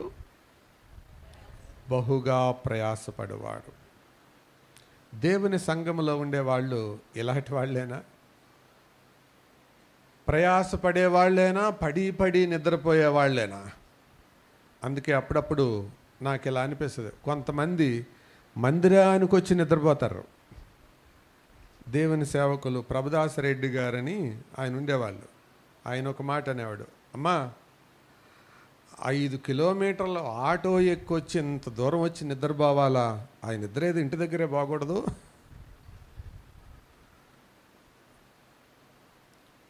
ప్రయాస అనేది ఎంత కష్టంతో కూడిన పని తెలుసా? చెమట పట్టడం, ఇబ్బంది పడడం, అయినా సహించి ప్రయాసపడ్డాడు. ఎవరు? ఎపఫ్రా. అందుకనే మొదటి అధ్యాయములో 2 వచనాలు, ఆఖరి అధ్యాయంలో 2 వచనాలు పరిశుద్ధాత్మ దేవుడు ఇతని జీవితంలో నుంచి మన ముందుకు తీసుకొచ్చాడు. ఈ వచనాలలో 7 సంగతులు మనం చూసాం. చెప్పండి, ఒకసారి జ్ఞాపకం చేసుకుందాం. మొదటి మాట, అతడు ప్రియుడు. అది దేవుని సేవకులకు ప్రియుడిగా ఉన్నాడు. రెండవది, పరిచర్య విషయంలో దాసుడుగా ఉన్నాడు. మూడవది, తన పరిచర్య విషయంలో ఆత్మలో నమ్మకస్తుడుగా ఉన్నాడు. ఆ తర్వాత తన మాటలలో ఇతరుల ప్రేమను గురించి మాత్రమే మాట్లాడేవాడు. ఐదవది, అందరిలో అధికుడు కాదు, ఒకడు. ఆరవది, ప్రార్థనలలో మామూలు ప్రార్థన కాదు, పోరాడే ప్రార్థన. ఏడవది, దేవుని సేవలో, సువార్తలో, ఆత్మల రక్షణలో పరిచయం చేసేవాడే కాదు, ఎవరు? బహుగా ప్రయాసపడేవాడు. ఇతను కొలస్సే సంఘానికి ఎవరు? ఆశీర్వాదకరమైన వ్యక్తి. ఇప్పుడు నేను 5 రకాల వ్యక్తుల గురించి చెప్పాను మీకు. మొదటి రకం ఎవరని చెప్పాను? అలంకారప్రాయులు. రెండవ రకం ఎవరని చెప్పాను?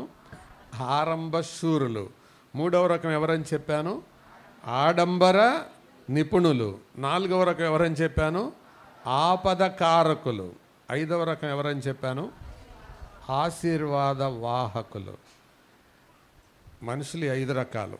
మరి ఇంతకీ నా చివరి మాట, నువ్వెవరు? Who are you? నువ్వెవరు? నీ సంఘానికి నువ్వెవరు? అలంకారప్రాయంగా ఇక్కడ కూర్చున్నావా? ఆరంభ శూరత్వాన్ని ప్రదర్శిస్తున్నావా? లేకపోతే ఇదివరకు రోజుల్లో, అసలు ఇదివరకు రోజుల్లో అండి అంత ఆసక్తిగా ఉండేవాళ్ళమో అని అంటారు. They always live in past life. Bible కానీ, బైబిల్లో దేవుడు కానీ గత చరిత్రకు విలువిచ్చిన దానికంటే ప్రస్తుత జీవితానికే విలువిచ్చాడు. అందుకనే రోమాపత్రిక 8:1 ఇలా చెబుతుంది, కాబట్టి ఇప్పుడు క్రీస్తు యేసునందు ఉన్నవాని. ఇదివరకు సంగతి కాదు, ఇప్పుడు నౌ. ఇదివరకు ఉన్నావు, ఇప్పుడు. రెండవది ప్రకటన గ్రంథం 2వ అధ్యాయంలో ఈ మాట మనం చదువుతాం. ఈ సంఘం ఒకప్పుడు ఆయన కొరకు భారం భరించిన సంఘం, కానీ ఇప్పుడు ఏమయ్యారు? మొదటి ప్రేమను వదిలేశారు. అప్పుడు ప్రభు ఏమన్నాడు? ఇక మీరు చాలా ఇప్పటికే ప్రయాస పడిపోయారు కదా, సరే దాన్ని చూసి మీకు గ్రేస్ మార్కులు వేసేస్తానులే అని అనలేదు. కానీ ఏమన్నాడు? నీవు ఆ మొదటి ప్రేమను సంపాదించుకో, లేకపోతే నిన్ను ఎత్తి పడేస్తాను. నీ దీపస్తంభమును దాని చోటు నుండి తీసివేస్తా. అంటే మన దేవుడు రాజీ పడే దేవుడు కాదు. అందుకే అంటారు కొంతమంది గతాన్ని గురించి ఎక్కువ చెప్తుంటారు, అసలు ఇదివరకు రోజుల్లోనండి అని. ప్రభు ఇప్పుడు సంగతి మాట్లాడుతున్నాడు. ఈరోజు సంగతి, సంఘములో నువ్వు ఎలాగున్నావు. అందుకే ఒక ఆయన అంటాడు, మా తాతలు నేతులు దాగారు, మా మూతలు వాసన చూడండి అన్నాడంట ఒక ఆయన. ఏమన్నాడు? మా తాతలు నేతులు దాగారు, మా మూతులు వాసన చూడండి. అప్పుడు ఆయన అన్నాడంట, మీ తాతలు నేతులు దాగినా మీ మూతులు వాసన చూస్తే వచ్చేది నేతి కంపు కాదు కానీ పాచి కంపు అన్న.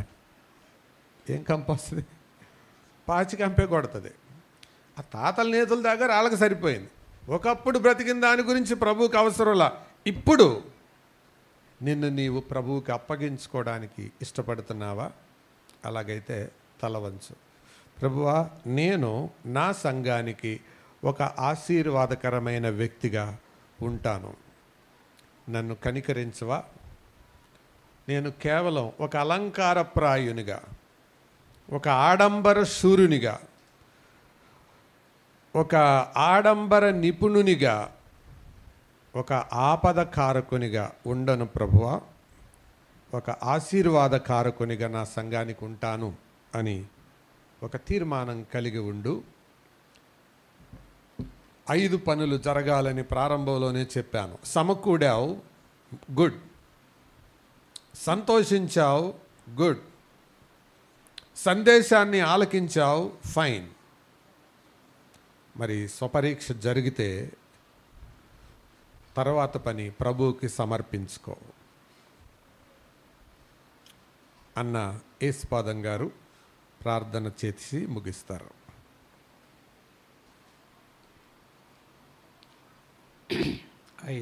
నాలుగవదిగా స్వపరీక్ష. ఇది స్వపరీక్ష సమయం. సంఘములో మనము ఏ రీతిగా ఉన్నాం? సంఘములో మనము ఏ రీతిగా ఉన్నామో ఈరోజు వినిన సందేశం వాక్యమనే అద్దములో మనల్ని మనం చూసుకుంటూ,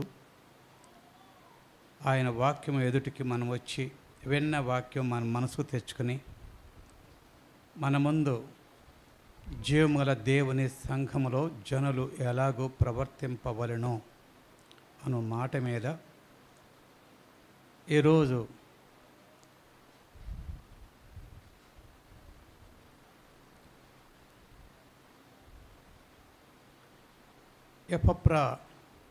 ప్రవర్తనను మా ముందు దైవజనులు పెట్టారు.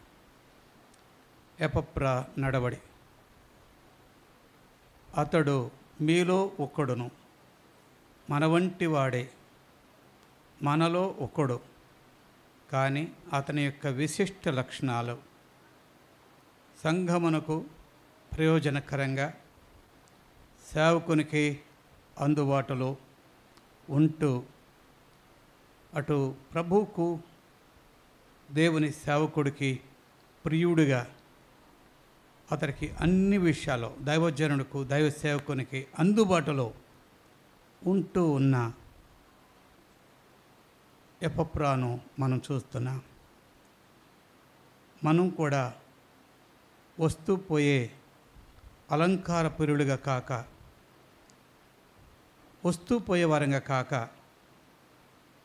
ఆ తిక్కలోడు ఏ రీతిగా తిరణాలకు వెళ్ళి ఎక్కి దిగినట్టుగా కాక, వచ్చిపోయే వారంగా కాక, ఈరోజు మనం ఏమన్నా నేర్చుకున్నామా? ఈరోజు వినిన వాక్యంలో ఏమైనా మనకు గ్రహింపు కలిగిందా? ఎక్కడ నుండి ఎపప్రా జీవితంలో నువ్వేదైనా తీసుకుని పోతున్నావా? 7 పాయింట్లు, 7 అంశాలు ఎపప్రా ద్వారా దైవ సేవకులు మనకి బోధించారు. అతడు ప్రియుడిగా ఉండుట మాత్రమే కాక, పరిచారకుడుగాను దాసుడుగాను, కొంతమంది సంఘానికి వచ్చి ఎప్పుడు బయటికి వెళ్ళిపోవాలా అన్నట్టుగా ఉరుకులు పరుకుల మీద వెళ్ళిపోతారు.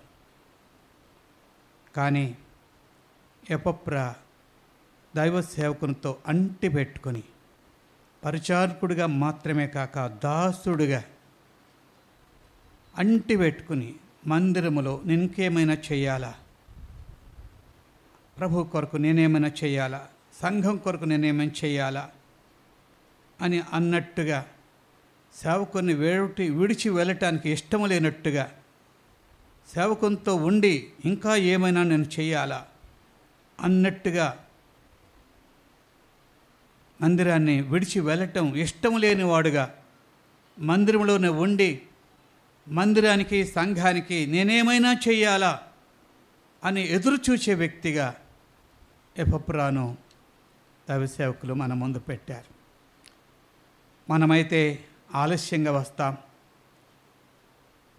వాక్యం అయిపోగానే తుడుచుకుంటూ దులుపుకుంటూ బట్టలు దులుపుకుంటూ వెళ్ళిపోతాం. నాకేం సంబంధం లేదు, మరలా వచ్చి ఆదివారం చూద్దాం అన్నట్టుగా, ఇంకా నాకేం సంబంధం దేంతో అన్నట్టుగా. ఎటువంటి వారికా ప్రభు రక్తం ఇచ్చి కొనుక్కుంది? ఎటువంటి వారిన ఆయన వెల ఇచ్చి కొనుక్కుంది? ఎపప్రాను చూచి మనం నేర్చుకోవాల్సిన పాఠాలు దైవ సేవకులు ఎన్నో విషయాలు మనకి చెప్పారు. నమ్మకస్తుడుగా, ధనము విషయంలో, దేవునికి ఇచ్చే విషయంలో నమ్మకస్తుడుగా, క్యారెక్టర్ విషయంలో నమ్మకస్తుడుగా ఎపప్రా జీవితం ద్వారా మనం ఎన్నో పాఠాలు నేర్చుకుంటున్నాం.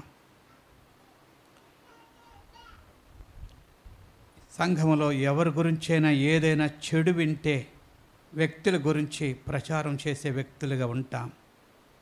మన నోటి నుండి పితరులు, సాడీలు, నేరాలు, అది అపవాది పని.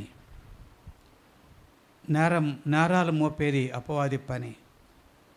కానీ ఎపప్రా ప్రేమను గూర్చే మాట్లాడుతున్నాడట. ఆయన మాటలన్నీ ఇతరులకు మేలు కలిగే మాటలే, ఇతరులకి క్షేమకరమైన మాటలే. కానీ మన మాటలు ఇతరులను కూల్చే మాటలు. ఏమన్నా విన్నారు, నేర్చుకున్నారంటే అవి కూడా కూలిపోయే మాటలు. అలాంటి మాటలుగా కాక, ఎపప్రాలాగా నోరు తెరిస్తే ప్రేమే, ఇతరు తప్పిదాలు కప్పి, అటువంటి మాటలు ఎపప్రాలో ఉన్నట్టు మనం చూశాం. మరి అతడు ఏదో ప్రథముడుగా కాక, ఒక అధముడుగా, మీలో ఒకడుగా, ఎంత తగ్గింపు ఎపప్రా జీవితంలో. నువ్వు 4 పైసలు అందరికంటే ఎక్కువ ఇస్తున్నావేమో, నన్ను పాస్టర్ గారు గుర్తించాలి అని ఏదో ఒక గుర్తింపుగా నువ్వు వస్తున్నావేమో, లేక ఉద్యోగంలో, హోదాలో ఒక స్టేటస్ మెయింటైన్ చేస్తున్నావేమో, కానీ ఎపప్రా మీలో ఒక్కడిని ఎంతగా తగ్గింపు జీవితం ఎపప్రా జీవితంలో మనం నేర్చుకుంటున్నాం. ప్రియులారా, ప్రార్థనలో వీరత్వం, ప్రార్థనా వీరుడు, అలాగనే సంఘం కొరకు ప్రయాసపడు వాడు. సంఘం కొరకు నువ్వేం పడుతున్నావు ప్రయాస? నీ భార్య కొరకు పడుతున్నావు, నీ భర్త కోసం పడుతున్నావు, నీ పిల్లల కోసం పడుతున్నావు, నీ మనవల కోసం పడుతున్నావు, మనవరాల కోసం పడుతున్నావు, స్థలాల కొరకు, ఆస్తుల కొరకు, డబ్బు కొరకు ప్రయాసపడుతున్నావు. సంఘం కొరకు ఏం ప్రయాసపడుతున్నావు? సంఘక్షేమం కొరకు ఏం ప్రయాసపడుతున్నావు? దేవుని బిడ్డగా నీ బాధ్యత ఏంటి? సంఘంలో నీ బాధ్యత ఏంటి అనేది మనకు చాలా విపులీకరించి చక్కగా తేటగా దైవ సేవకుల ద్వారా ప్రభు మనతో మాట్లాడారు. ప్రార్థన చేసుకున్నా. ఈరోజు ఏదో ఒక తీర్మానం నువ్వు చేసుకో, ఒప్పుకో. అవునయ్యా, నేను ప్రయోజకుడిగా లేకపోయాను, లేనివానిగా ఉన్నాను, లేనిదానిగా ఉన్నాను. నా వల్ల సంఘానికి ఏం ప్రయోజనం లేదు, నా వల్ల సేవకునికి ఏం ప్రయోజనం లేదు. నేను స్థలం నింపే వ్యక్తిగానే ఉన్నాను, నా వల్ల ఏం ప్రయోజనం లేదు. ఒక్క ఆత్మను ఎదుగు తీసుకురాలేకపోతున్నాను, ఒక ప్రసూదిశాలగా నేను ఉండలేకపోతున్నాను అని ఒప్పుకుందాం. ప్రభుకు చెప్పుకుందాం, సరి చేసుకుందాం, దిద్దుకుందాం. ఒక్క నిమిషం మనకు మనం ప్రార్థన చేసుకుందామా? ప్రార్థన చేసుకుందామా? నా ప్రియ సోదరుడా, సోదరి, నువ్వు ప్రభుకు చెప్పు, ఒప్పుకో, దిద్దుకో. నేటి నుండి సంఘానికి మేలుకరంగా ఉండటానికి, సంఘానికి ప్రయోజనకరంగా ఉండటానికి, నేను కూడా ఒక ఎపప్రాలాగా ఉండటానికి తీర్మానం చేసుకో. నోరు తెరువు అమ్మా, నోరు తెరువు, నోరు తెరువు సోదరుడా, నోరు తెరువు, నోరు తెరువు. ఎంతవరకు విన్న వాక్యాన్ని బట్టి ఎక్కడైనా నువ్వు ఆగిపోతే, ఎక్కడైనా నిలిచిపోతే, ఎక్కడైనా ఫెయిల్ అయిపోతే, ఎపప్రాలాగా ఉండలేకపోతే ఒప్పుకో, చెప్పుకో. ప్రభు నిన్ను ఒక ప్రయోజకుడిగా, యోధుడిగా, శూరుడిగా, వీరుడిగా నిన్ను కూడా చేస్తాడు. దేవుడు పక్షపాతి కాడు. నోరు తెరువు, ప్రభుకు చెప్పు. దేవుడు యథార్థతను కోరుతున్నాడు. యథార్థవంతుల పక్షంగా ఆయన ఉంటాడు. వేషధారిలాగా, పరిచయంలాగా చేయొద్దు, పరిచయంలాగా కప్పుకోవద్దు. ఉన్నది ఉన్నట్టు ఒప్పుకో. ప్రభు నాతో మాట్లాడాడు, నీతో ఏం మాట్లాడలేదా? ప్రభు నీతో ఏం మాట్లాడలేదా? ఎలా వచ్చావో అలా వెళ్ళొద్దు. దిద్దుకో, ఒప్పుకో, సరి చేసుకో. ఒక తీర్మానంతో ఇక్కడి నుంచి వెళ్ళు. ప్రభువా, నేను ఒక ఎపప్రాలాగా ఉండాలయ్యా, ఎపప్రాలాగా ఉండాలి. నీకు ప్రియమైన వాడుగా, ప్రియమైన దానిగా ఉండాలి. నీకు అందుబాటులో ఉండాలి, నీ సేవకునికి అందుబాటులో ఉండాలి అన్నట్లుగా మనం దేవుని సన్నిధిలో ఒప్పుకుందాం. ప్రార్థన. ప్రేమగల తండ్రి, పరిశుద్ధుడిగు దేవ, మీకు వందనాలు, స్తుతి స్తోత్రాలు చెల్లిస్తున్నాం. నాయన, నీ మందిరములో నీ రక్తమిచ్చి కొనబడిన నీ సంఘములో మేము వచ్చిపోయేవారంగా కాకుండా, మేము ఆట స్థలములో ఉన్నట్టు కాకుండా యుద్ధములో ఉన్నట్టు, ప్రభువా, మేము యుద్ధ నేర్చుకునేవారంగా, దిద్దుకునేవారంగా, ఒక తీర్మానంతో మేము ఒక ఎపప్రాలాగా జీవించడానికి ఒక తీర్మానం చేసుకొని ప్రసవవేదన పడేవాళ్ళగా, ఆత్మల విషయంలో ప్రసవవేదన పడేవాళ్ళగా, ఆ సేవకుడు 90 సంవత్సరాలు, దాదాపు 98 సంవత్సరాల వయసు కలిగిన దైవజనుడు ఎలాగూ ప్రయాసపడ్డాడో, నన్ను ఇంకా బ్రతికిస్తున్నావంటే నీ పని చేయటానికే కదా అని చెప్పని ఎలా బ్రతికాడో, అలాగే మేము మా కోసం, మా కుటుంబాల కోసమే కాక ప్రభా మీ కోసకు బ్రతికి అనేక ఆత్మలు నీ కొరకు సంపాదించే వ్యక్తులంగా మమ్మను చేయయ్యా. మా వల్ల నీకు మహిమ, సంఘానికి క్షేమం, అనేక ఆత్మలను నీ సంఘానికి, నీ మందిరానికి నడిపించే వ్యక్తులంగా, అందు నిమిత్తం ప్రసూతి పడేవారుగా, ప్రసూతి వేదన మేము పడి ఆత్మను కనేవారంగా, సువార్త చెప్పేవారంగా మమ్మను సిద్ధపరచయ్యా. మా ద్వారా ఇతరులు నేర్చుకుంటానికి, మా ద్వారా ఇతరులు మమ్మల్ని చూచి నేర్చుకుంటానికి మేము మాదిరి కలిగిన సంఘస్థులంగా, సంఘస్థుడిగా, సంఘస్థురాలిగా ఇతరులకి మాదిరిని చూపెట్టే వారంగా మమ్మల్ని సిద్ధపరచయ్యా. ఏదైనా మా ఎదుట ఎపప్రాను ముందు పెట్టారు, 7 విషయాలు మా ముందు పెట్టారు నాయన. తండ్రి, మీరు చెప్పిన ప్రతి పాయింట్ మా జీవితంలో అన్వయించుకుంటున్నాం, మేము నేర్చుకుంటున్నాం. దేవా, ఇంతవరకు ఉన్నట్టు కాక నేటి నుండి ఒక నూతన తీర్మానం, ఒక నూతన జీవితం మేము కలిగి జీవించినట్లు కృప చూపుము నాయన. తండ్రి, స్తుతి స్తోత్రాలు. నీ సేవకుని ద్వారా అమూల్యమైన ముత్యం లాంటి మాటలు మీరు మాతో మాట్లాడారు. నీ దాసుడైన పౌలుకు ఎపప్రా ఎలా ఉన్నాడు, అలాగే నీ దాసుడైన రత్నం గారికి, ఇక్కడ ఉన్న విశ్వాసులు, అలాగే ఆయా సహవాసుల నుంచి వచ్చిన ప్రతి విశ్వాసులు, తోటి సేవకులతో ఎపప్రా దైవజనుడైన పౌలుతో ఎలా ఉన్నాడో, ఎలాంటి సాక్ష్యం పొందుకున్నాడో అలాంటి సాక్ష్యమే స్థానిక కాపరి ద్వారా ప్రతి విశ్వాసి అటువంటి సాక్ష్యం పొందుకునేలాగా సిద్ధపరచు నాయన. తండ్రి, వందనాలు. వెత్తబడిన వాక్యం నీరు కట్టి ఫలింపచేసి మహిమ పొందండి. స్తోత్రములు, వందనాలు చెల్లిస్తూ మా ప్రభువును మా రక్షకుడునైన యేసుక్రీస్తు వారి ఘనముగల నామమున స్తోత్రం చెల్లించి వేడుకొని ప్రార్థిస్తున్నాము తండ్రి. ఆమెన్. ఆమెన్. ప్రకటనలు గమనిద్దాం.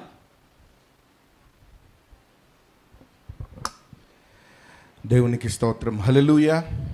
దేవునికి మహిమ కలుగును గాక. అద్భుతమైన వర్తమానాలు మనం వింటున్నాం. నిజానికి ఈ వర్తమానంతో మనం ఇంటికి వెళ్ళిపోయినా సరిపోతుంది, మళ్ళీ ఒక వర్తమానం అక్కర్లే. ఒక ఎఫెప్రా ఉంటే చాలు మన జీవితంలో. నిజంగా అద్భుతంగా పరిశుద్ధాత్మ దేవుడు ప్రతి ఒక్కరిని దర్శించడని నేను నమ్ముతా ఉన్నాను. మనము యథావిధిగా విని విడిచిపెట్టేవారుగా కాకుండా దాని ప్రకారం తీసుకున్న నిర్ణయానికి, తీర్మానానికి కట్టుబడి ఉంటే మన జీవితాలు కూడా ఆశీర్వాదకరంగా ఉంటాయి. మరి యశ్పాదం అంకుల్ కానీ మరి అన్న కానీ అద్భుతమైన వర్తమానాలు అందించినందుకు హృదయపూర్వక వందనాలు తెలియజేస్తూ ఉన్నాం. నిజానికి చాలా విచారంతో ఉదయం ప్రారంభించబడింది, కానీ నా హృదయం ఎంతగానో సంతోషిస్తూ ఉంది. చాలామంది, మీరందరు ఇంతమంది వస్తారని నేను అనుకోలేదు అసలు. బయట నేను అందరికి చెప్పిన ఒక 50 మంది కూర్చుంటారేమో బయట, అంతకంటే ఎక్కువేం కాదు. వద్దు, టెంట్ ఎందుకు, ఇంత అవసరం లేదని అనుకున్నాను. దయచేసి బయట కూర్చున్న వాళ్ళు నన్ను మన్నించాలి. కొంతమంది ఎండలోనే కూర్చోవలసి వచ్చింది. మధ్యలో టెంట్ తెప్పించి మళ్ళీ మిమ్మల్ని అందరినీ డిస్టర్బ్ చేయడం ఇష్టం లేక వదిలేసాను. అలాగా దయచేసి కొంత ఎండ భరించారు, మీరు అందరూ మన్నించాలని ప్రభు మనం చేస్తున్నాను. మీ అందరికీ సంఘస్థులందరూ చక్కని భోజనాలు అరేంజ్ చేశారు. మీరందరూ భోజనం చేసి వెళ్ళాలని ప్రభు మనం చేస్తున్నాను. తిరిగి మళ్ళా సాయంత్రం షార్ప్ 6 o'clockకి స్టార్ట్ చేయడం జరుగుతుంది. ఎందుకంటే వాతావరణం మరి ఎలా ఉంటుందో మనకు తెలీదు. దేవుడు అద్భుతంగా వాతావరణం ఇచ్చాడు. త్వరగా ప్రారంభించి త్వరగా ముగించేస్తాం. కాబట్టి తప్పనిసరిగా మరి ఆన్ టైంకి రావాలని ప్రభు మనం చేస్తున్నాను. మీ అందరూ కూడా భోంచేసి వెళ్ళాలి. ప్రాముఖ్యంగా స్థానిక సంఘస్థులు కొంచెం ఆగితే, అంటే కొంచెం ప్లేస్ కంజెస్టెడ్గా ఉంది కనుక ఒక్క నిమిషం సంఘస్థులు ఆగితే మరి దూర ప్రాంతాల నుంచి వచ్చిన త్వరగా మళ్ళీ ఇంటికి వెళ్ళాలి కనుక వారికి ప్రయారిటీ ఇద్దాం. కాబట్టి ఇది గమనించాలని ప్రభు మనం చేస్తున్నాను. మంచిది. సాయంకాలం కూడా ఎవరు మిస్ చేసుకోవద్దు. అద్భుతమైన వర్తమానాలు మనం వింటున్నాం. దేవుడు మరొకసారి దర్శిస్తాడు. కాబట్టి ఎవరు కూడా వాతావరణం ఎలా ఉంటుందో మళ్ళీ ఏమవుతుందో అని ఆలోచించి ఎవరు ఇంటి దగ్గర ఉండిపోవద్దని ప్రభు మనం చేస్తున్నాను. అందరూ తప్పనిసరిగా తిరిగి మళ్ళీ సాయంకాలం కలుసుకుందాం. ఆఖరి ప్రార్థన ఆశీర్వాదంతో కూడుకుని ముగించుకుందాం. మన మధ్యలో ఉన్నటువంటి పాస్టర్ హ్యారిస్ గారు మన ఆఖరి ప్రార్థన చేస్తారు. తర్వాత మీరందరూ లంచ్ బయట అరేంజ్ చేయబడింది, మీరు అందరు ఇక్కడికి వెళ్ళాలని ప్రభు పెట్టమని చేస్తున్నాను. మమ్మల్ని మిక్కిలిగా ప్రేమించిన పరలోకమందున్న మా తండ్రి, ఈరోజు మేము సజీవులుగా ఉన్నామంటే మీ కృప, మీ దయ. ఇంకా భూమి మీద మేము మీ కొరకేమో చేయాలని మమ్మల్ని ఇంకా బ్రతికించారు. చాలామంది నేను నా కుటుంబం బాగుంటే చాలే అనుకున్నట్టుగా స్వార్థపూరితంగా ఉంటున్న ఈ దినాల్లో ఎవరికి వాళ్ళు ఆస్తులు సంపాదించుకుంటూ భూమి మీద ఎప్పటికీ ఉండిపోతామన్నట్టుగా జీవిస్తున్న ఈ దినాల్లో ఎఫప్రాని మా ముందు పెట్టి ఎలా ఉండాలి సంఘంలో విశ్వాసి అని మీరు మాతో మాట్లాడినందుకు మీకు కృతజ్ఞతాస్తుతులు చెల్లిస్తున్నాం. ఈరోజు మాతో అందరితో మాట్లాడారు. మాలో అందరిలో మార్పు దయచేయండి. మేము ఇక్కడి నుంచి వెళ్ళేటప్పుడు మార్పుతో వెళ్ళడానికి సహాయం చేయండి, తీర్మానంతో వెళ్ళడానికి సహాయం చేయండి.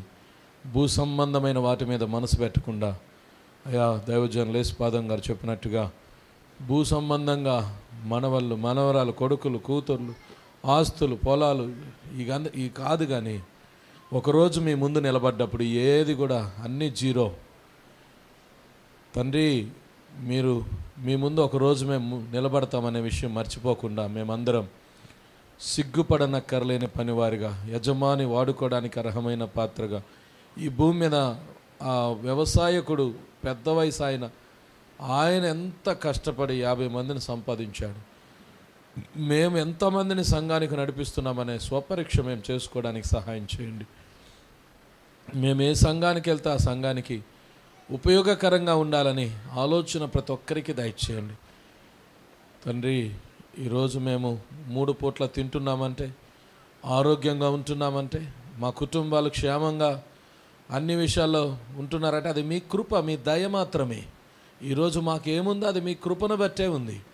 కాబట్టి మేము మీకు నమ్మకస్తులుగా ఉండడానికి సహాయం చేయండి. ఇక ఏ రోజు మేము చనిపోతాం మాకు తెలియదు, కాబట్టి ప్రతిరోజు ఇదే లాస్ట్ రోజు అన్నట్టుగా అయ్యా మీ కొరకు మేము జీవించడానికి ప్రార్థనలో పోరాటం దయచేయండి. అయ్యా తండ్రి, మీ ప్రేమను, సంఘములో మీ ప్రేమను మేము మాట్లాడేవారిగా ఉండడానికి సహాయం చేయండి. ఎప్పుడు కూడా వేరే వాళ్ళ విషయాలు కానీ, లోటుపాట్లు కానీ, ఒకళ్ళ తప్పులు ఎత్తి చూపడం కానీ ఇలాంటివి లేకుండా మీ ప్రేమను సంఘములో అందరితో మాట్లాడుతూ, తప్పులు కప్పిపుచ్చుకుంటూ, ఇతరుల తప్పులు ఎత్తి పట్టుకోకుండా వాటి కోసం మేము ప్రార్థించేవారిగా, మీ ప్రేమను ఇతరులకు ప్రకటించేవారిగా మేమందరం కూడా ఉందుము గాకని ప్రార్థిస్తున్నాం. మీ ప్రేమ ఎంత గొప్పది, అది వివరించడానికి మా జీవితం సరిపోదు. అది మేము అనుదినము అనేకులకి చెప్పడానికి సహాయం చేయండి. తండ్రి, మీ ప్రేమ చాలా గొప్పది. అది మీరు చేసిన త్యాగం, మీ పుట్టుక, మీ మరణం, మీ పునరుద్ధానం, ఈ సువార్తను మేము అందరికీ చెప్పడానికి సహాయం చేయండి. ఇది ప్రజలందరికీ సంబంధించింది, కానీ కొంతమంది ఇది మాకు సంబంధించింది కాదనుకుంటున్నారు. వారికి అర్థమయ్యే రీతిలో మేము ఇది ప్రకటించడానికి సహాయం చేయండి. ఈరోజు అయా వాక్యం అందించిన మీ దాసులు యేసుపాదం అంకులు, అలాగే సుధాకర్ బాబు గారు అన్నను మీరు దీవించండి, ఆస్వాదించండి. ఇంకా మంచి ఆరోగ్యం ఇచ్చి, దీర్ఘాయుష్ ఇచ్చి, ఇంకా బలంగా వాడుకోండి తండ్రి. ఈరోజు ఈ మాటలు ఉన్న ప్రతి ఒక్కరిలో మీ పరిశుద్ధాత్మ కార్యం జరిగించి, ఈ మాటలు రానోళ్ళకు కూడా మేము వెళ్ళి చెప్పాలి. ఎవరైతే ఈరోజు రాలేదో వాళ్ళకు కూడా మేము వెళ్ళి ఈ మాటలు చెప్పాలి. ఎఫప్రా గురించి మేమేం విన్నామో అవి మేము వాళ్ళకి చెప్పి అందరినీ ఎంకరేజ్ చేయడానికి సహాయం చేయండి, అందరినీ ప్రోత్సహించడానికి సహాయం చేయండి. అయ్యా ఈ మాటలు మళ్ళీ మేము డిస్కషన్ చేసుకోవడానికి సహాయం చేయండి. అయ్యా ఈ నీరు పోసి ఫలింప చేయమని, ఈ సంఘము మళ్ళీ యానివర్సరీకి డబల్ అవ్వాలి ప్రభా. అయ్యా తండ్రి, ఒక్కొక్క విశ్వాసి అనేకులను పట్టుకురావాలి. ముసలాయన వ్యవసాయకుడు 50 మందిని పట్టుకొచ్చాడు. అదొక పౌరుషం, రోషం కలిగి అదొక మాటను ఛాలెంజ్గా తీసుకొని ఒక్కొక్కరు మేము అనేకులను తీసుకొచ్చి సంఘాలు డబల్ అయిపోవాలి. సంఘంలో సేవకులు లేవాలి, సంఘంలో మ్యూజిషియన్స్ లేవాలి, సంఘంలో పరిచారకులు లేవాలి, పాటలు పాడేవాళ్ళు, అన్ని రకాల పరిచర్య సంఘంలో ఉండునుగా కానీ ప్రార్థిస్తాం. దానికి సంబంధించి మీరే అయ్యా కార్యం చేసి మళ్ళీ యానివర్సరీ కల్లా గొప్ప సాక్ష్యాలతో మేము కలుసుకోవడానికి సహాయం చేయమని. వాతావరణం కూడా ఈరోజు మా కొరకు, ఈ మీటింగ్ కొరకు మీరు అనుకూలపరిచినందుకు వందనాలు. సాయంత్రం కూడా చక్కని చల్లని వాతావరణంలో అయ్యా మీరు మాట్లాడి మా హృదయాల్లో కార్యం చేస్తారని నమ్మచ్చు. మా కొరకు ఇంకా మంచి వర్తమానం సాయంత్రానికి మీరు సిద్ధపరిచారని నమ్మచ్చు. ఈరోజు ప్రభా మమ్మల్ని అందరినీ మీ చేతులకు అప్పగిస్తూ, ఈరోజు ఇక్కడ ఉన్న వాళ్ళ ఏ ఒక్కరు నరకానికి వెళ్ళడానికి వెళ్ళలేదు. మీకు ఇష్టం లేని మాలో ఏమన్నా తీసివేయండి అయ్యా. మమ్మల్ని అందరినీ మీకు ఇష్టలుగా అయ్యా ఇదిగో మీ చేతుల్లో పెడుతున్నాం మమ్మల్ని అందరినీ. అయ్యా ఏ రోజు మీరు మమ్మల్ని చేయి విడిచిపెట్టొద్దు. మరణం వరకు నమ్మకంగా ఉండే భాగ్యం మాకు దయచేయండి. ఎలాంటి పరిస్థితులు ఎదుర్కొన్నా అన్నీ జయించే శక్తి మీ పరిశుద్ధాత్మ సహాయంతో మాకు దయచేయమని, మరణం వరకు నమ్మకంగా ఉంటూ అనేకులకి బ్లెస్సింగ్గా మా అందరి జీవితాలు ఉండును గాకని ప్రార్థిస్తూ, స్థానిక దైవజనులు రత్నం బ్రదర్ సిస్టర్ పిల్లల్ని ఆశీర్వదించండి. గొప్ప పరిచర్య ఇక్కడ మీరు జరిగించి ఈ ప్రాంతంలో ఉన్న ప్రజలు తూర్పు పడమ ఉత్తర దక్షిణ అందరూ రక్షించబడేటట్టు సాయం చేయమని యేసునామములో కృతజ్ఞతాస్తుతులు చెల్లించి ప్రార్థిస్తున్నాం తండ్రి.